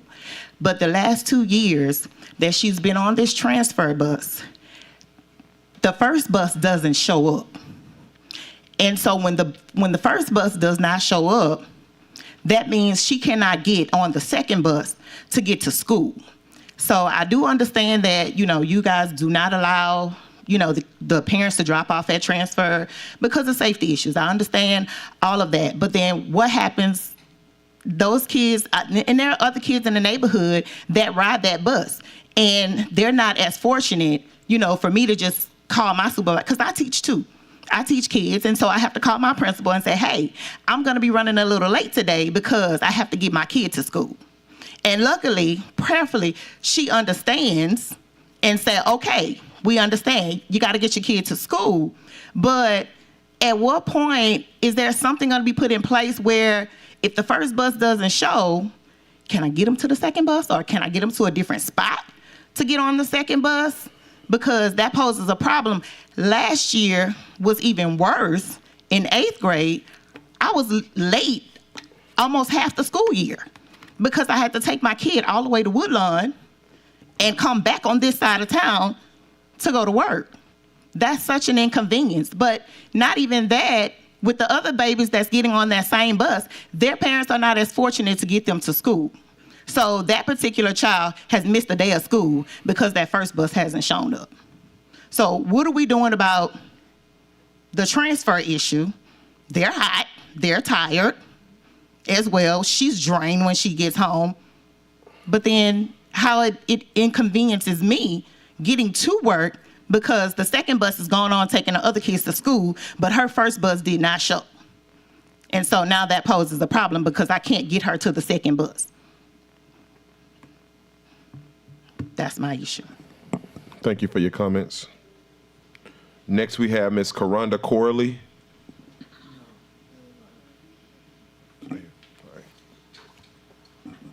Ms. Kiva Dumars. Yes, ma'am. Hello, how y'all doing? My name is Kiva Dunmars. I'm a bus driver for EBR. Been working 5 years now. My concern is every year we get a new superintendent, we have to put our routes back on the table. We get used to the parents, used to the kids, and then we have to switch. This year, I'm driving 3 schools.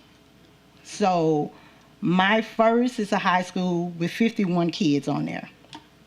My second, 2 elementary, Mayfair and BRCVPA, 62 kids.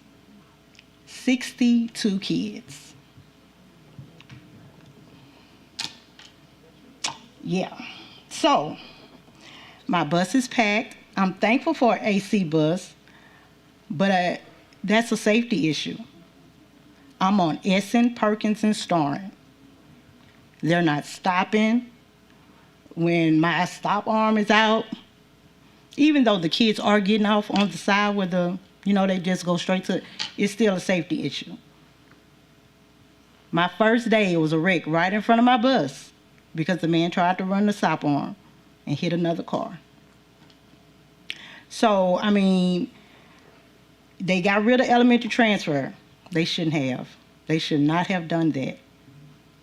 The kids are still getting home at 7 o'clock at night on my bus anyways. I don't know about nobody else's. It just so happened today, my parents from Mayfair was so nice, they picked their kids up for me so I can make it to the meeting. Understanding parents, I thank them. So, honestly, even if you hire new bus drivers, we need buses. And I think one parent or someone came up and said something about us taking control of our bus. I think we definitely need to be able to say, no, that child can't ride because he's very disobedient. The parent, this, that. We have to write them up 3 times before we're able to say, okay, no, they can't get back on the bus. That's unfair. I think if they do something where they're threatening the bus driver, we should be able to put them off. Our safety comes first. Thank y'all and have a good night. Thank you. Ms. Lindsay Lyles did not want to speak, but she did want to make a comment. She said the survey should have only been for opt-out, as you should assume all others need bus. You should also create more work. You also create more work by a sample survey in a separate system. Also, I filled out one of the forms out on my address, multiple papers. Don't blame J Campus. The info has to be short. Every year, whose job is it to update that? I'm sorry, the writing was really small. Next, though, we have Ms. Joyner. Is Ms. Joyner still here? Okay. Followed by Shannon Lewis and James Laborde. Go Hi. ahead. Good evening. Thank you for hearing myself and all of the parents and employees of the school board, or school system rather, that have appeared here today. First thing I want to do is give a shout out to all of our bus drivers that I've had over the last 3 years. Mr. Jarvis, who is here today, Ms. Jennifer, Ms. Chiquita, Miss Jasmine, and Miss Cheryl, who is supposed to be our bus driver this year. And that's the point that I want to bring up first. Miss Cheryl's supposed to be our bus driver, but she's been assigned to a parochial school route as well as our WHAM Flame combined route. We are obviously public schools. She has been forced, because of the way that the routes are set up, to handle this parochial school route before she can get to our route. And what we have experienced, we haven't had a timely bus. The first day we didn't even have a bus, but we didn't have a timely bus at all yet this year, because her bus gets to our first stop 42 minutes on average after it's supposed to. Her drop-off of the parochial school route that she is scheduled for, and that should somehow work with our schedule, because she's also scheduled for our route, drops off about 30 minutes after our first pickup. Now I understand, parochial schools are given a state, they also are allowed the state-provided transportation for school. Fine. But at a minimum, we should have equal access to that. And we have empirical proof here showing that that is not happening. Those kids on that parochial school route are getting to school every morning. They have gotten to school every morning on time. Our school has not a single time. And in fact, my son has a test on Friday, and if we were to send him on the bus, he wouldn't make it on time for that test that's happening at 8:30 in the morning on Friday. So we are forced to now drive him. I also want to mention that we had a driver who was ready, willing, and able to drive our children last Thursday. She called the transportation office and was told no, she cannot drive our route, even though she too was assigned our route somehow. So she was assigned our route, and our other driver was assigned our route. We were told we couldn't use her. We had to use the same driver that was assigned the parochial route, who did not show up to our route that day until 42 minutes late. The legal minimum is free transportation for public school students. That is a requirement. This is not being met. It is not being met for our route specifically, and for other routes, in favor of these parochial school routes. That has to change. It has to be part of the emergency plan that hopefully y'all are putting together to resolve this issue. Now, I do want to mention two other things really quickly, and I really appreciate the I'm ability to sorry, do that's so. going to be time, but I'm going to let you finish your comment. Thank you. Go ahead. I was just informed that Governor Edwards has issued an emergency heat advisory for the state of Louisiana for this week. And my phone is dead, so I couldn't read it, but I was asked to mention that just to emphasize how important it is, especially for all the students, of course, but especially for the students who have exceptionalities. There is a bus driver sitting in the foyer here. By the way, there's been hundreds of people in and out all evening, if you didn't know that. I'm sure you did. But there is a bus driver sitting here outside right now, and she asked me to mention she has had 4 buses break down on her this week. She drives students with exceptionalities for Highland Elementary and Mag Woods. And so now, I mean, this is, before Governor Edwards declared an emergency, this is an emergency. This needs to be resolved immediately. Thank you for your time. Thank you.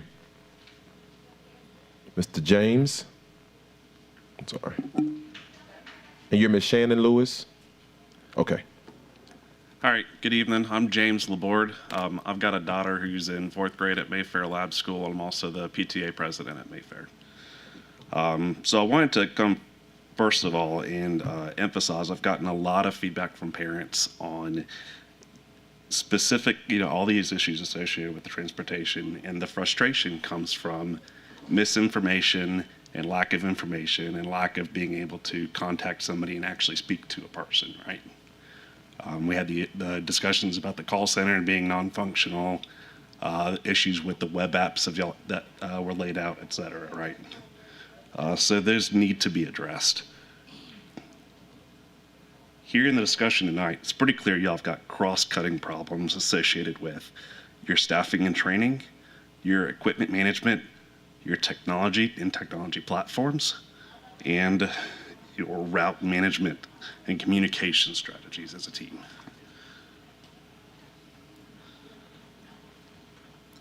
So when you have cross-cutting problems across that many issues, it's really clear that y'all are probably being dishonest internally and externally in the organization to get to this point, right?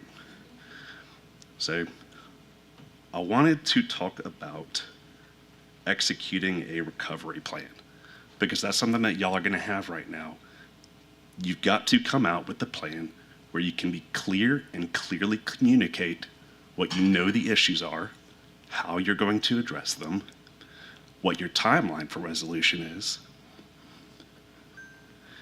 and to make sure that you establish processes and performance indicators as you move forward to prevent getting in a situation that happens like this again.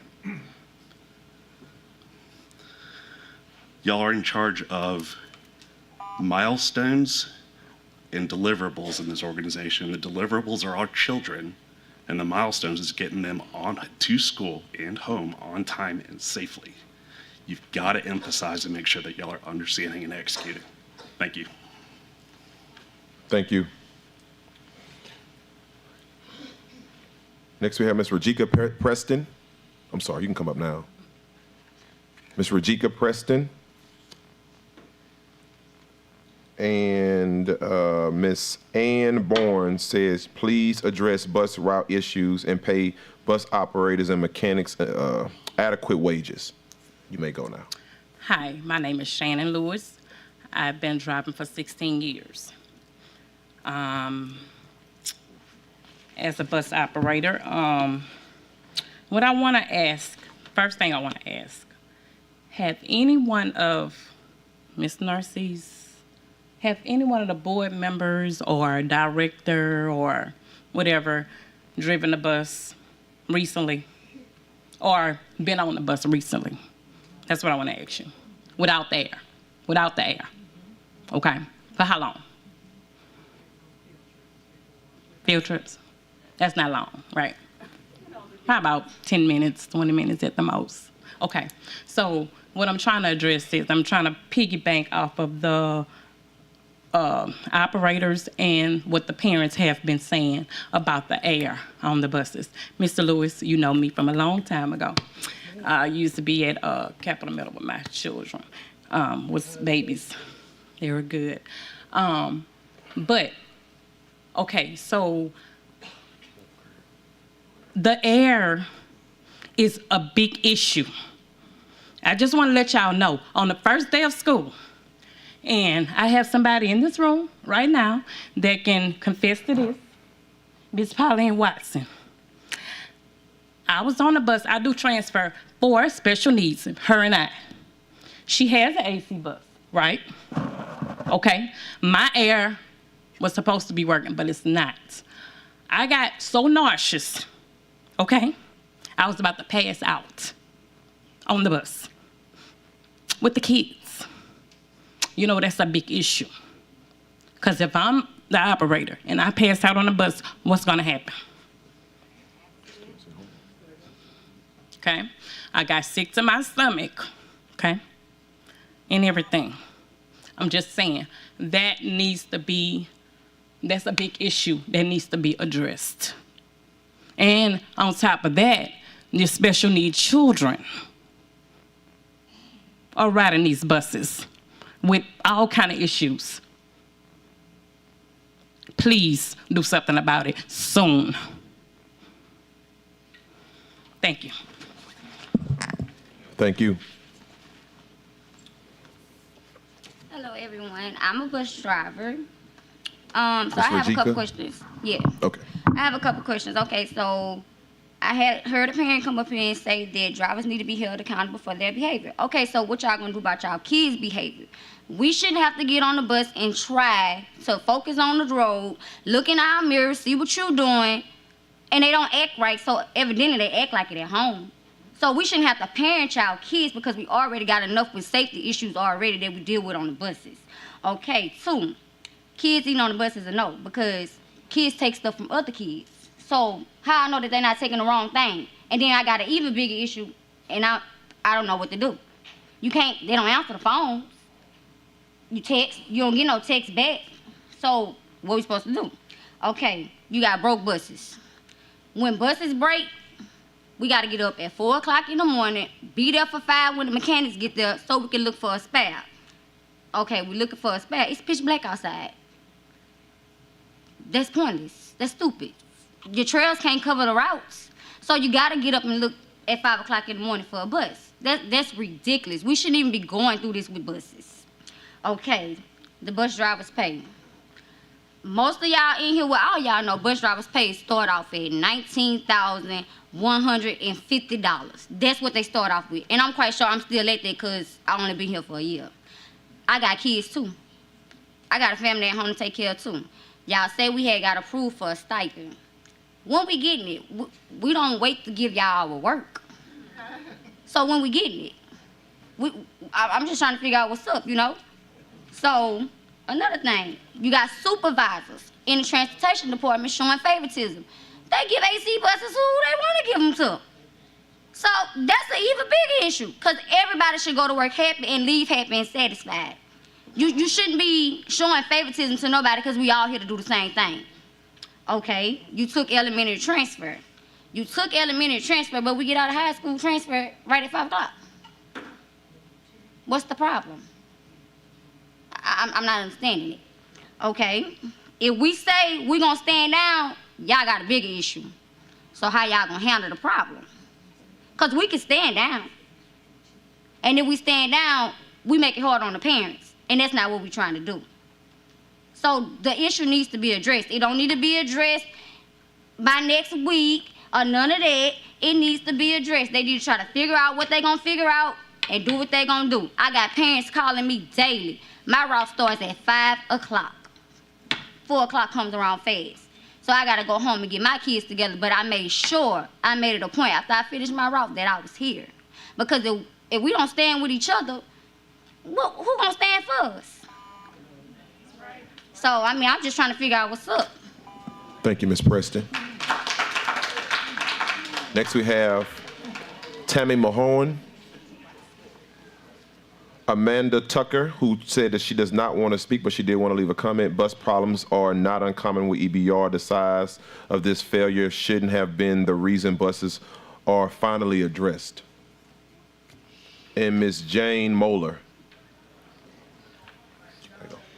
Thank you, Darius. My name is Tammy Mulhern, and I have a child at Mayfair Lab School in 4th grade.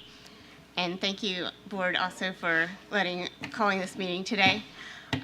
First, I would like to encourage you to invest in people.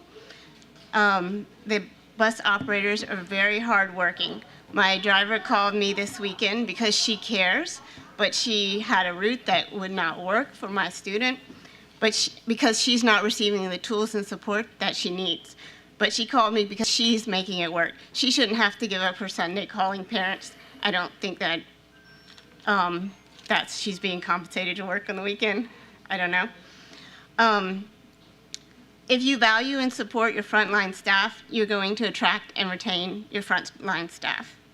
Also, as you're devising the solutions to this problem, the people that are closest to the system are also closest to the solution. So speak to your operators and your parents and involve them in creating solutions to the problem, please.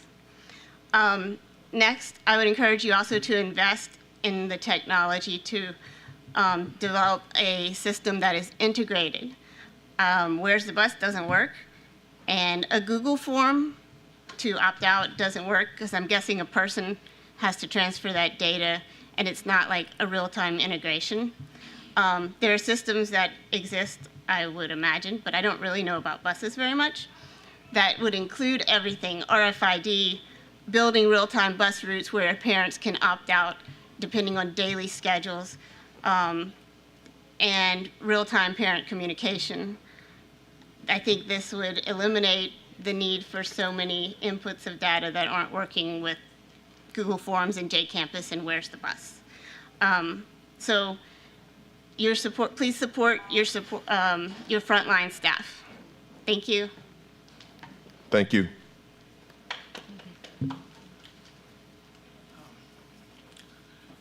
Good evening.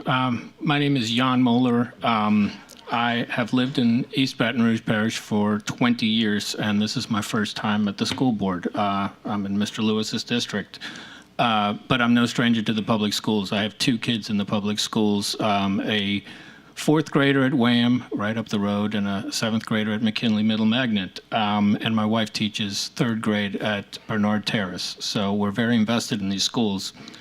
And we've had generally good luck with the bus system. A lot of that is thanks to Ms. Catherine. You can set your watch by her. She comes and picks up my son every day, drops her off. She gives out her number. When she's late or there's going to be a trail bus, she generally lets us know. My daughter's at McKinley Middle. That's a little bit more of a crapshoot, but we've had good luck so far. I'm embarrassed to say that I didn't know until very recently that Ms. Catherine only makes $19,000 a year, or maybe a little bit more with pay raises over the years. That is absolutely disgraceful. I am not surprised that you have a workforce shortage. I am surprised that it is not worse than it actually is. You've known about this for years. You read the newspapers. You know that during this pandemic, it's been harder and harder to fill low-wage jobs in this economy. And you also know that the most fundamental job that this school system has is to take children to and from school safely. The budget that you pass every year is a statement of priorities. We fund what we value, and your budget makes it clear that getting kids to and from school promptly and reliably, and the people who do this important job simply aren't prioritized the way they should be. So back to Ms. Catherine.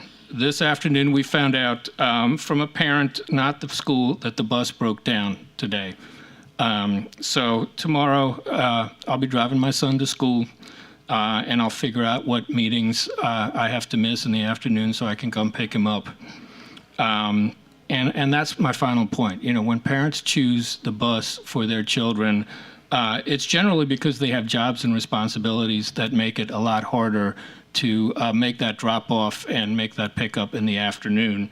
And so when you fail to deliver kids to and from school promptly like you were supposed to, you hurt more than just the kids. You're creating ripple effects in the economy as parents have to leave their jobs and reshuffle schedules to make up the difference, what the school's not doing. So please pay these drivers a living wage. Please invest in air-conditioned buses that don't break down, and please make sure your budget reflects your values. Thank you. Thank you. Next is Ms. Megan Perry, who said, I am horrified y'all have that much money, that much extra money, and haven't already fixed this. I'd love to see an itemized budget because everything from PD to transportation is a joke, an awful joke. Shannon Lewis. Ms. Shannon Lewis. I don't think she went in. Okay, Mr. Sean Weech. Hope I didn't mispronounce that last name. Mr. Sean Weech. Okay. And we're down to our last card, which is Tammy Mahern. I think I called Miss Tammy already. Yes. Yep, I'm sorry. Thank you, Miss Tammy. You got pushed to the bottom after we sorted out. All right, and last but certainly not least, Miss Jennifer Harding. Are you still here? Ms. Jennifer Harding? Okay, seeing that Ms. Jennifer Harding is not here, that will now conclude our comment section. I will just say, for the record, we had 65 comment cards tonight from concerned parents and bus drivers that packed this entire office to let their voices be heard. So thank you. Now we'll go back to our board. First in the queue is School Board Member Patrick Martin. Thank you, President Lannis. I have so many questions and so many thoughts, but I don't think that it's a terribly productive use of our time for me to ask those tonight, because frankly, how we got here, why we got here, who knew what when, are immaterial to solving the problems that are facing these parents and students every single day right now, right? That people have to take time off of work to do what we're supposed to do for them is not acceptable. And it is clear that this crisis has been, years in the brewing. There will be a lot of people that are responsible for that at the end of the day, but right now we're in charge here and the buck stops with us. So to that end, I'd like to make a couple of general comments. One, to all of the bus drivers who are actually showing up for work right now, despite the bad pay and the bad conditions and the dangers that you face from our students and from Baton Rouge traffic, thank you very much for what you're doing. You're doing a tremendously valuable service, and I know that y'all are doing it out of concern and care for the children. Certainly not doing it for the pay or the wonderful recognition that you get. The same goes to the mechanics, who are undoubtedly working in very uncomfortable conditions for very little money, keeping buses that clearly should have been replaced over the years. We all, went and, many of us, happily got the photo op because, hey, we're getting donated buses, right? Grant-funded buses, electric buses, woohoo, 7 of them. Yay, that aren't going to be delivered until October. And we're all taking credit for that, and look at us. And what we've done, however, is failed to actually do our job and ask the hard questions and call people when we got inadequate answers. I went back and my colleague, Mr. Rust, asked some questions about the bus situation back in February. And at that time was told, there's a whole lot of buses that don't have, that are not currently in service. There's, lots and lots of routes and not very many drivers. And we saw that and we read it and we didn't really understand. I certainly didn't understand what the full significance of that was, and that was an issue. We've had several years of surpluses for $20 million a year, and we have collectively decided, and I've only been on this job for 7 months now, but collectively the board has decided, and we decided in this last budget process not to require that we spend some of that surplus on buying new buses. And clearly that was a mistake. We should have done that. We should have probed harder and not accepted the blithe, easy answers we were given over the past 6 months. And for that, I personally apologize to all of you. That's my failure to do my job as a board member and hold my one employee accountable for doing what the law requires us to do and get children safely to and from our campuses. I'm not going to make excuses for that. I should have done more, and I'm sorry that I didn't. And I certainly expect that this problem will be fixed. I don't know what the solution is.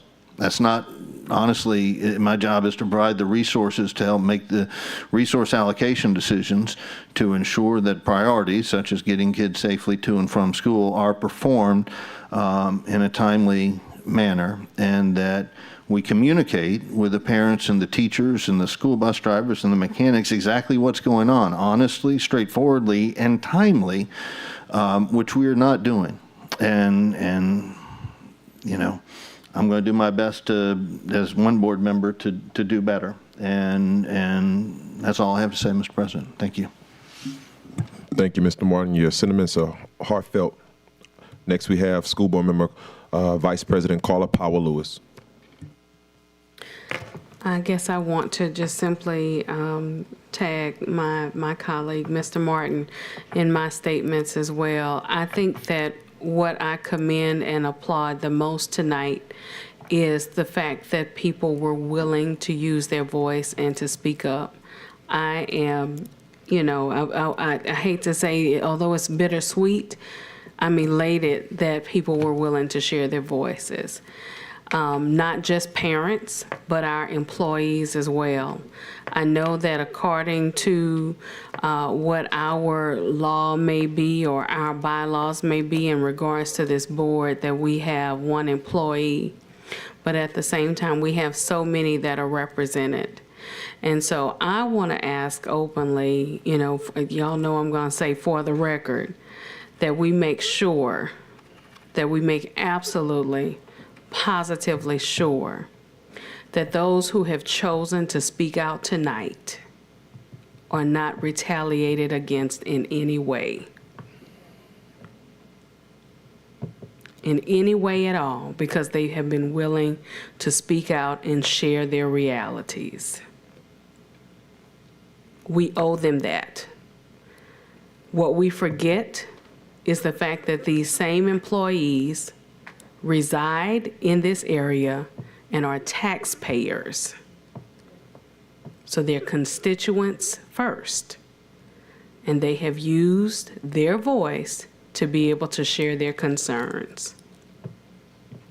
Now, aside from that, my heart goes out to every bus driver and to everyone who supports bus drivers. Sir, from the mechanic shop, I applaud you being willing to share. And I understand that you all have been forgotten about. I have never been to the mechanic shop. I might have to take a visit over there. Maybe y'all can share some personal things with me about my personal vehicle, but let's go figure, okay?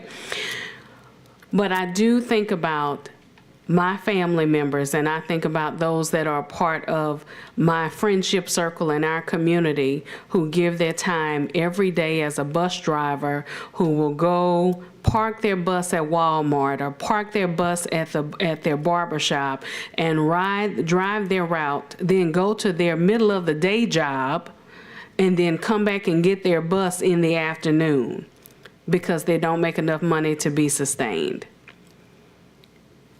$19,000 means that you can get all of the social assistance possible because you're in that poverty range.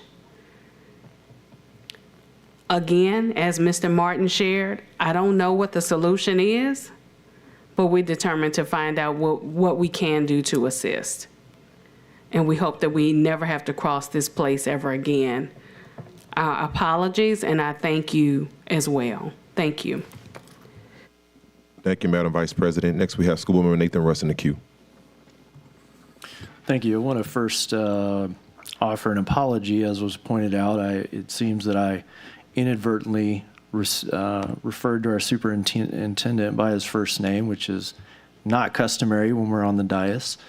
Dr. Narcisse will tell you when I first joined the board, he said, "Please call me Cito." And I said, "No, I'm going to call you Dr. Narcisse because it's important that you get the respect that you deserve in our community." So I want to point out that was unintentional and not meant to convey any disrespect. Second of all, I want to point out a little bit of irony because I'll never wear a short sleeve shirt here again because I'm absolutely freezing my butt off.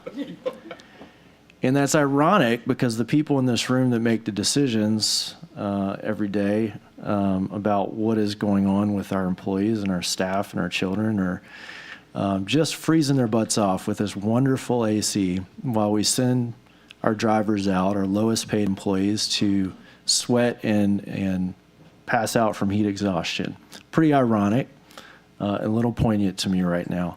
I want to also state that Mr. Martin pretty much took the words out of my mouth because after hearing a lot of public comment, and I really hesitate to say this, but I want to give credence to Mr. Robinson because I very rarely disagree with everything that he says, but he made a very good point about responsibility.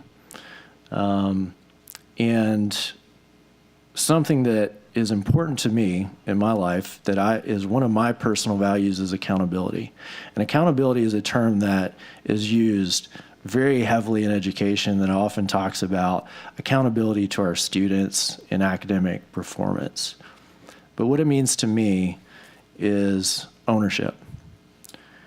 And when I joined this board, whether I liked it or not, I had to take ownership of every problem and every success in EBR schools, whether it was my fault, whether it was somebody else's fault, my predecessors, the future people that might be on this board or lead the system. Every person in charge here, from the top to the bottom, that touches a student in any way in their life has to take ownership. We have a problem in our parish that there is decades of historic injustice that nobody wants to touch with a 10-foot pole. Nobody wants to take accountability and ownership of the problems. Well, that was, that superintendent decided to do that, or the judge decided to do this, or that board made that decision. Well, when you take the job, you take the problem with you. And so I will say, as Mr. Martin has clearly said, that I have failed. I did start asking questions about transportation, but I didn't take the ball to the finish line.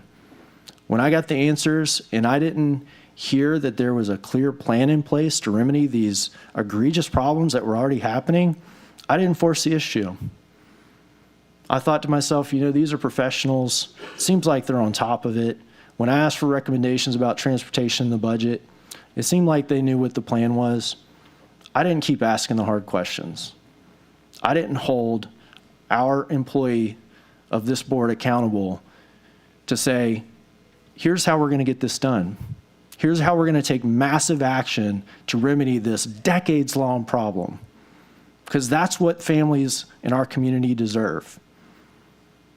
So as a board member, I'm going to commit that I will not be satisfied until our superintendent and every employee of this system take complete and full ownership of every problem within the system and show dynamic leadership and take massive action to correct these problems.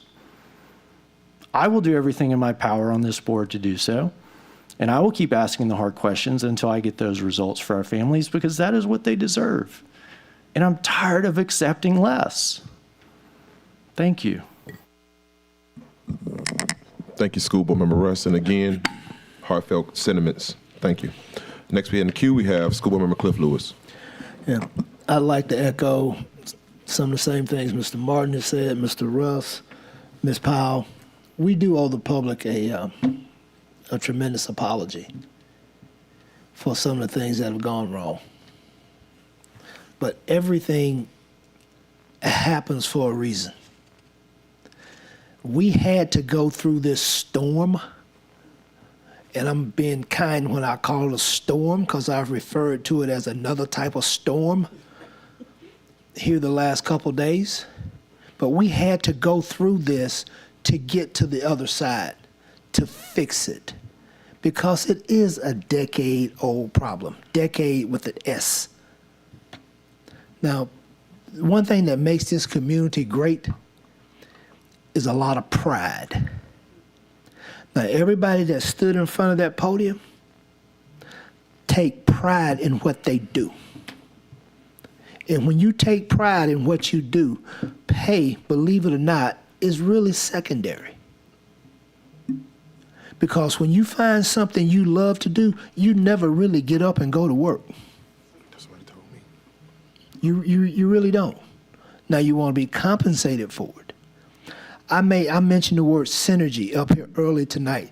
We don't have a sense of synergy. The young brother made the every day, every mission, the month. We don't have a sense of synergy in this school district. For one thing, there's too many people reporting to too many people, reporting to too many people, reporting to too many people, and what we need to report gets lost. It gets lost in the shuffle. There's too many chiefs and not enough Indians. Now, you can take that like you want to. If you think you're a chief, you might need to be an Indian.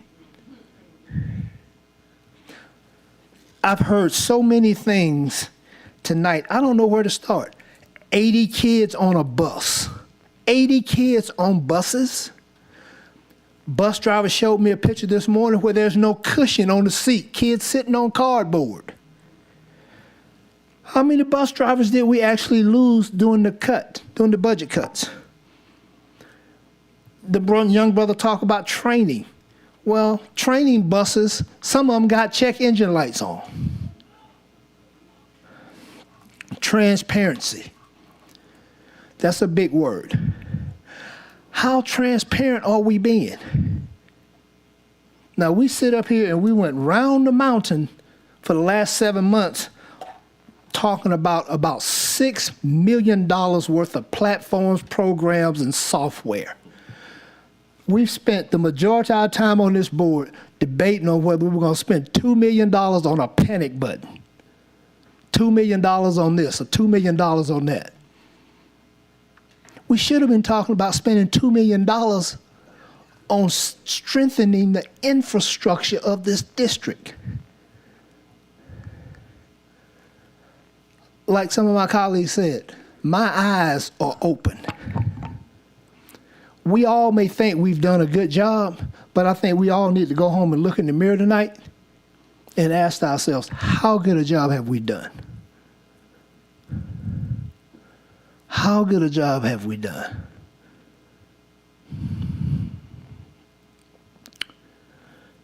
The young brother sitting back there, the mechanic, I was sitting back there, I was sitting up here and I was listening to what he said, and I thought about a country song that I love. It's called Working Man's PhD.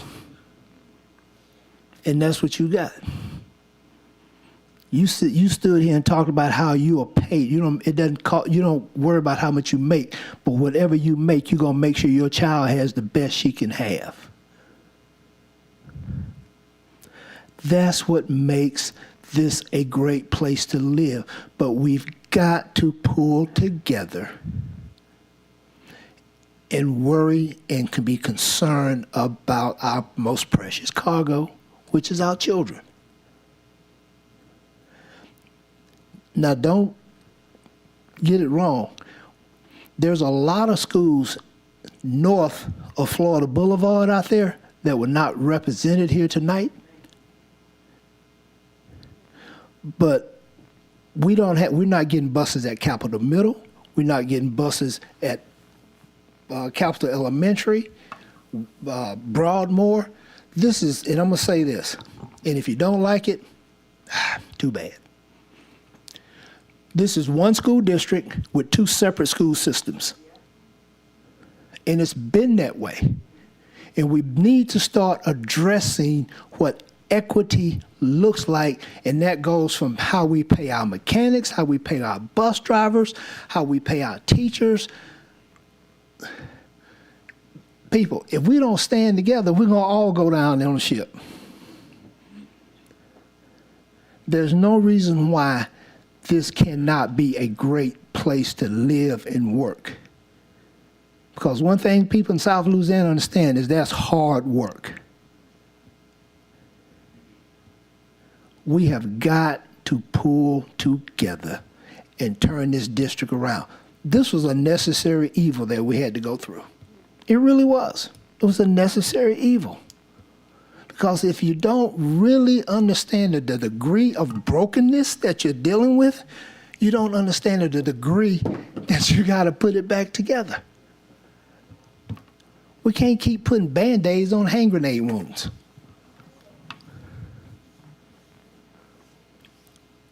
I'm over time, Darius. Thank you for giving me 51 seconds, but thank you for all the people who came out tonight. Thank you, Coach. All heartfelt sentiments. I'll enter the queue now. I mean, where do you even begin with a situation like this? I take the position of my board colleague, Mr. Russ, because I've been on this board for 5 years, and I'm going to own it that we should have done more for transportation. Even when we went through our budgetary process, our 4 priorities were teacher pay raises, school cleanliness, school safety, and academic impacts. Not one time did we talk about transportation, but we should have. So I own that. I will take that on my shoulders and say we should have did a better job, and we will do a better job moving forward. And as the board president, I feel like it is in my court now to say how we move forward and fix this situation in terms of administration and the people who work for us as a board. So number one, the processes. As I said before, everything we're here tonight, the processes are out of whack. They have been out of whack, and it needs to be fixed. And the thing about it is, I want the administration to know you have until the close of business tomorrow, 5 p.m., to fix the problem. 5 p.m. 1, mandatory transportation updates every single month moving forward. 2, payment adjustments for all bus drivers that afford them a significant pay increase and a sign-on bonus, and also include our mechanics. 3, transportation director needs to join board leadership meetings so that we get regular, reoccurring updates about transportation so that we can flow that information to our board. Number 4, allot enough dollars or funding to lease bus fleet with AC for the 2023-2024 school year until we can figure out how much it's going to cost us to buy more buses going as we lead into the next school year. 5, we need a comprehensive transportation communication plan with improved customer service hotline. There is no reason why a parent is calling and they cannot find out where their child is. And then when they get home at the end of the day, they don't know where their child is or what bus they were on. That is unacceptable. I can't tell you how many calls I received last week, people calling me personally to figure out where their child is, and I have to call some of our staff to figure that out. That should never happen. Number 6, we need to put out an RFP for a better student tracking system and operational logistics services. It's not working. And it needs to include alerts where we can find out if students are still on the bus at terminal points. It needs an integrated risk management system, and we need to do away with the cards. Clearly they don't work. If they haven't worked since December, we need to do away with that system. The card where you say they slide or they have to swipe onto the bus. Well, we need to start it. It's unacceptable. Well, I'm telling you now, with a company that you're using, if you started this, we signed the contract in December, we still don't have the cards yet, and it's the beginning of school, that's a problem. And that sounds like we need to sever a contract and go with a different vendor. Bottom line, there's no more excuses. That's what we're going to draw the path tonight. No more excuses for any inefficiencies that are taking place inside of the district. And I know a lot of people are going to feel it, and a lot of people don't want to hear it, but guess what? I agree with you, Coach. The can was kicked so far that we can't kick it any longer, and we're not going to kick it any longer. We need a plan before our board before close of business 5 p.m. tomorrow. Everything has been laid out. I thank everybody for coming out. Last person inside of the queue that I see is going to be Mr. Michael Goday. Thank you, President Lannis. Couple of things. I just want to clear up a few things that were said. Some people talked about potential for privatization of the school's transportation system. As far as I understand, that is not an option.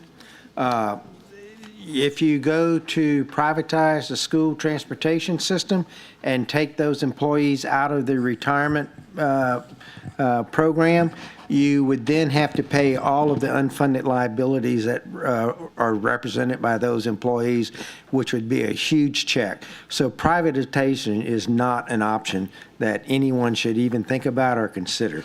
It just doesn't make sense economically. Secondly, I take, like my fellow board members, I have a lot of responsibility. I'm the second longest serving member of the board, and I admit that I have failed in this issue, and we do owe you an apology. I raised the issue of air conditioning on school buses about 6 years ago and was told at that time, oh, every new bus we have has air conditioning, and over time you'll cycle through the fleet, and after a certain number of years we'll have all air-conditioned buses. I have not followed up on that. I don't know if that's really happened. And the thing I find most concerning is I hear people who talk about their bus has air conditioning, but it doesn't work. So that brings me back to, I really think part of the process we need to do is look at how we go about purchasing buses, because I hear from our mechanic friend that the buses we buy break down very quickly and things like that. So are we buying the right buses? I know as a public entity, we need to do public bid law, but are we writing the right specifications for those buses and things that we buy? And so look at how we do that. And the other thing is on the software. Look, this district has been so far behind in software. Right now, we're in the middle of replacing a 1995 financial system and some other things. I know we're behind on software. I guess one concern that I have is when we bought the routing software, I heard issues about other schools having the same issues. That concerns me, because what was our process for choosing the software, and was that a good process? We need to do it, and we need to get it better.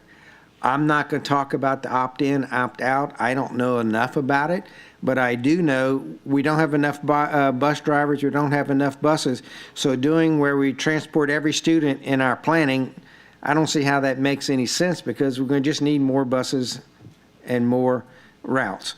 And so somewhere in there, I don't have the answer, but just blatantly saying let's transport everybody in our plan seems to me that just makes it worse than anything else. I do agree we need a daily update. I do think, and I'm going to come back to one of my pet things, and I'm going to get this through sometime, is cameras. Because if we had cameras forward-facing and rearward-facing cameras, then it'd no longer be just a bus driver's word or anything like that, and a parent could see what their child does on the bus if there's an issue. So I'm going to be pushing hard as we go through these things on looking at cameras. I do have to say one thing, Mr. President. I really disagree with your list of things. I think those are good suggestions, but if we have it to our superintendent that he's responsible for it, he needs to come up with that list and tell us what it's going to be and what is it needs to be. And I would ask, I asked to have a presentation on Thursday. What is going to be the plan to, in the short term, address this? Because going out and getting buses right now, look, I don't think the buses are available. And you go order a bus right now, it might be a year before it comes in. And so I think those are a lot of sound good things, but I don't think they have any short-term impact on what we're doing. And I really need a plan made by the superintendent who would addresses the issues, and it's his plan and he owns it. Because if we keep giving plans, then we own it and not him. So I hear your sentiment. I understand exactly what you're trying to do. I think those are all really good suggestions, but I think he needs to take them as suggestions and come back with what is his plan that he's going to own to implement. And just a difference of opinion, and I respect your opinion on doing that. And finally, like I said, I apologize to everybody, but I also want to thank everybody for coming out tonight. I think, as Coach Lewis said, this was sort of a catharsis that we needed to go through and get all of the elephants out on the table and work out through how we go about doing this and fixing this, because obviously it is not acceptable. But I do want to raise one other thing. You know, we talked about the shortage of bus drivers, and someone said the primary purpose is to get of the school system, get kids to school. I agree that's a very important thing. Not going to say it's not important. It's a very critical thing. But the important thing for the kids is to teach kids with teachers in the classroom. And we've never had this room fill up like this when we got 80-something core teachers and over 100 teaching positions empty. This building should be full when we go through this and talk about teacher vacancies. Yeah, bus drivers need to be paid more. I got no problem with any of the things that were said. But getting the kids taught is the most important thing that we do. And I would hope when we come up and talk about teachers and teacher salaries and those kinds of things, this room is just as full as it is right now. Because our purpose is to teach kids. And that's our main purpose. And yeah, this is a crisis. I'm all for crisis management, and we got to do better. We got to fix this. This is a given that needs to be fixed, just like air conditioning needs to work at the school, there needs to be water, there needs to be electricity, and all those kinds of things. But we ought to have just as much passion about us starting school with 80-something core teachers not there and 100-something other professionals not in the classrooms. And it's not because the administration's not trying at all, because I know that they are trying. I know, just like they were trying to recruit bus drivers. Maybe we're not going about it the right way. Maybe we're not paying them the right way. I think we should have given permanent salary increases when we went to do the thing so that they have a confidence that it's going to be there. But we need to face up to the fact that we need to do a better job in staffing these classrooms. And I lied, I got one more point. We really need to look at our school schedules. Getting kids up, particularly high school kids up as early in the morning as we're doing, needs to change. How we go about doing the schedule in the elementary schools needs to change, and all of those changes impact transportation. And we need to get those started now. And, you know, we sit here and talk about this stuff. You know, we need to be doing those kinds of things as a board on policy now, because that needs to be in place by December so it can be in place for the budget starting in January. So that's my soapbox, and I'm going to get on it, but get off of it. But I take responsibility for this. This is something I'm part of, and this is something I can't shirk, that it has been kicked down the road. We need a lot of things we need to do, and we need to take a step back, look at our strategic plan, look at our things that we're doing and where we're putting our resources and what we're doing, and work with our superintendent to make this get better. Thank you.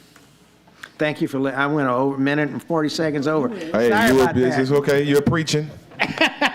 Tonight, the only thing we're missing is the collection plate. All right, next we have Superintendent Cito Narcisse.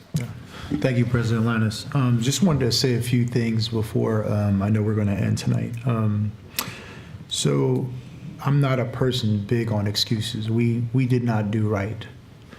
There are areas we could have done better. And even though I'm the one employee of the board, I am the superintendent of the schools that were responsible for 6,000 employees who work under my direction and also support 40,000 plus kids.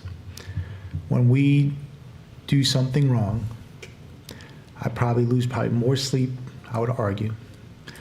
I probably overthink as much, where did we go wrong? And I'm trying to figure out all the time with teams of people how to fix it, not only from the ground, but also at every single level. I tell folks at the end of the day, it's not the board's responsibility to hold 6,000 employees accountable. Their responsibility to hold me accountable. And this is my failure. Not the chiefs, not the other folks. because when something doesn't go right in the school system, it is my responsibility. When I took this job, I was very clear that it was a tale of two cities, and it is very complex. And I know sometimes we talk about how things are easy, but they're not. And we're working hard to fix that problem. But I'm also a person not of a lot of excuses. We will get this fixed. We already are starting to plan on it. We've been up all weekend. I think the transportation team, I know I've been hard on folks ever since the problem has really exacerbated. Even though people talked about history does matter, unfortunately, when you're trying to fix it. But I also don't blame history, because the reality is I am the superintendent. I chose this job. But I know we can get it fixed, and I know we can get our system better. But a part of making the system better is trying to fix the problem. And the problem did not begin overnight. Didn't begin with board members here, didn't begin with any of that stuff. We just have complexities we have to fix. And that is our task. And our task is to work with our community to make sure we do that, explain it to people in the community, make sure they understand the steps. Also make sure they understand where the problems are. Because sometimes, we don't always want to share all the problems to overwhelm our community. But we will get this thing fixed. We will have a plan, a timeline, clear performance indicators around that. We've already started putting a list of stuff in detail. We'll have that for the board and for the public.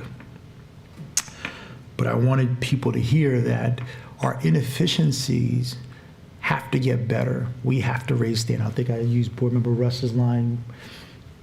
We got to raise the bar. And this was one bar we didn't look at as much as we looked at academics and other areas, because we said we got to figure it out as we go through. So we will get that fixed, because I need kids in school so they can read. And it's not to put a burden on parents. And we are a tales of two cities that we're trying to fix into one city. And so parents said to me, I didn't apologize. I wish I can give more apologies than I can, but I am sorry. I am sorry as a superintendent that we as a school district did not do right by you guys, but we will fix the problem. This is a challenge that's beyond complexities. It's not the fault of the mechanics, the bus drivers, this group or that group. The fact of the matter is we have complexity. Money alone will not solve the problem. I want everybody to hear me tell them that. A process, efficiencies, plans, pointing fingers whose fault is will not solve the problem either. Because I'm sure every time there's a problem, somebody believes you got to point at somebody to say it's the problem. Well, you still got to fix the problem. I still got to get kids in school tomorrow. And so my commitment is to continue to work hard for us to do that, as well as the 6,000 employees that work tremendously hard for this community. And so I just wanted to share that piece. And one last thing I do want to say, I want to iterate this. We do not create a culture of fear in East Baton Rouge. I've heard that a few times in different ways. I think the challenge has been, and I can tell you somebody who's been here almost 3 years now, is a lack of trust. And the reason we have that lack of trust is because the reality is it's been a culture of distrust for a while. And it takes a while for us to deliver. I think I've heard when the comments families have made, for them to say, guess what? Now we can trust them. So we will earn your trust. We will earn the trust of our employees as well. But it takes time. And so I just wanted to share that publicly. It was hard to sit here to hear a lot of this stuff. But like Coach, you said, we had to hear it. And this won't probably be the first or last time we're going to hear some tough stuff as we try to fix some of the set of challenges that we have. But we'll continue to work hard to do that, and that is my commitment as the superintendent of the school district. So I just want to thank you all for everything you do for us, for your support, and we'll get this right away. Thank you. Okay, thank you, Superintendent Dr. Cito Narcisse. With that being said, there are no more public comments. That will now conclude tonight's public hearing, and we will address this again on Thursday at our upcoming regular board meeting. You all please get home safely, and thank you all for coming out again. This meeting is adjourned.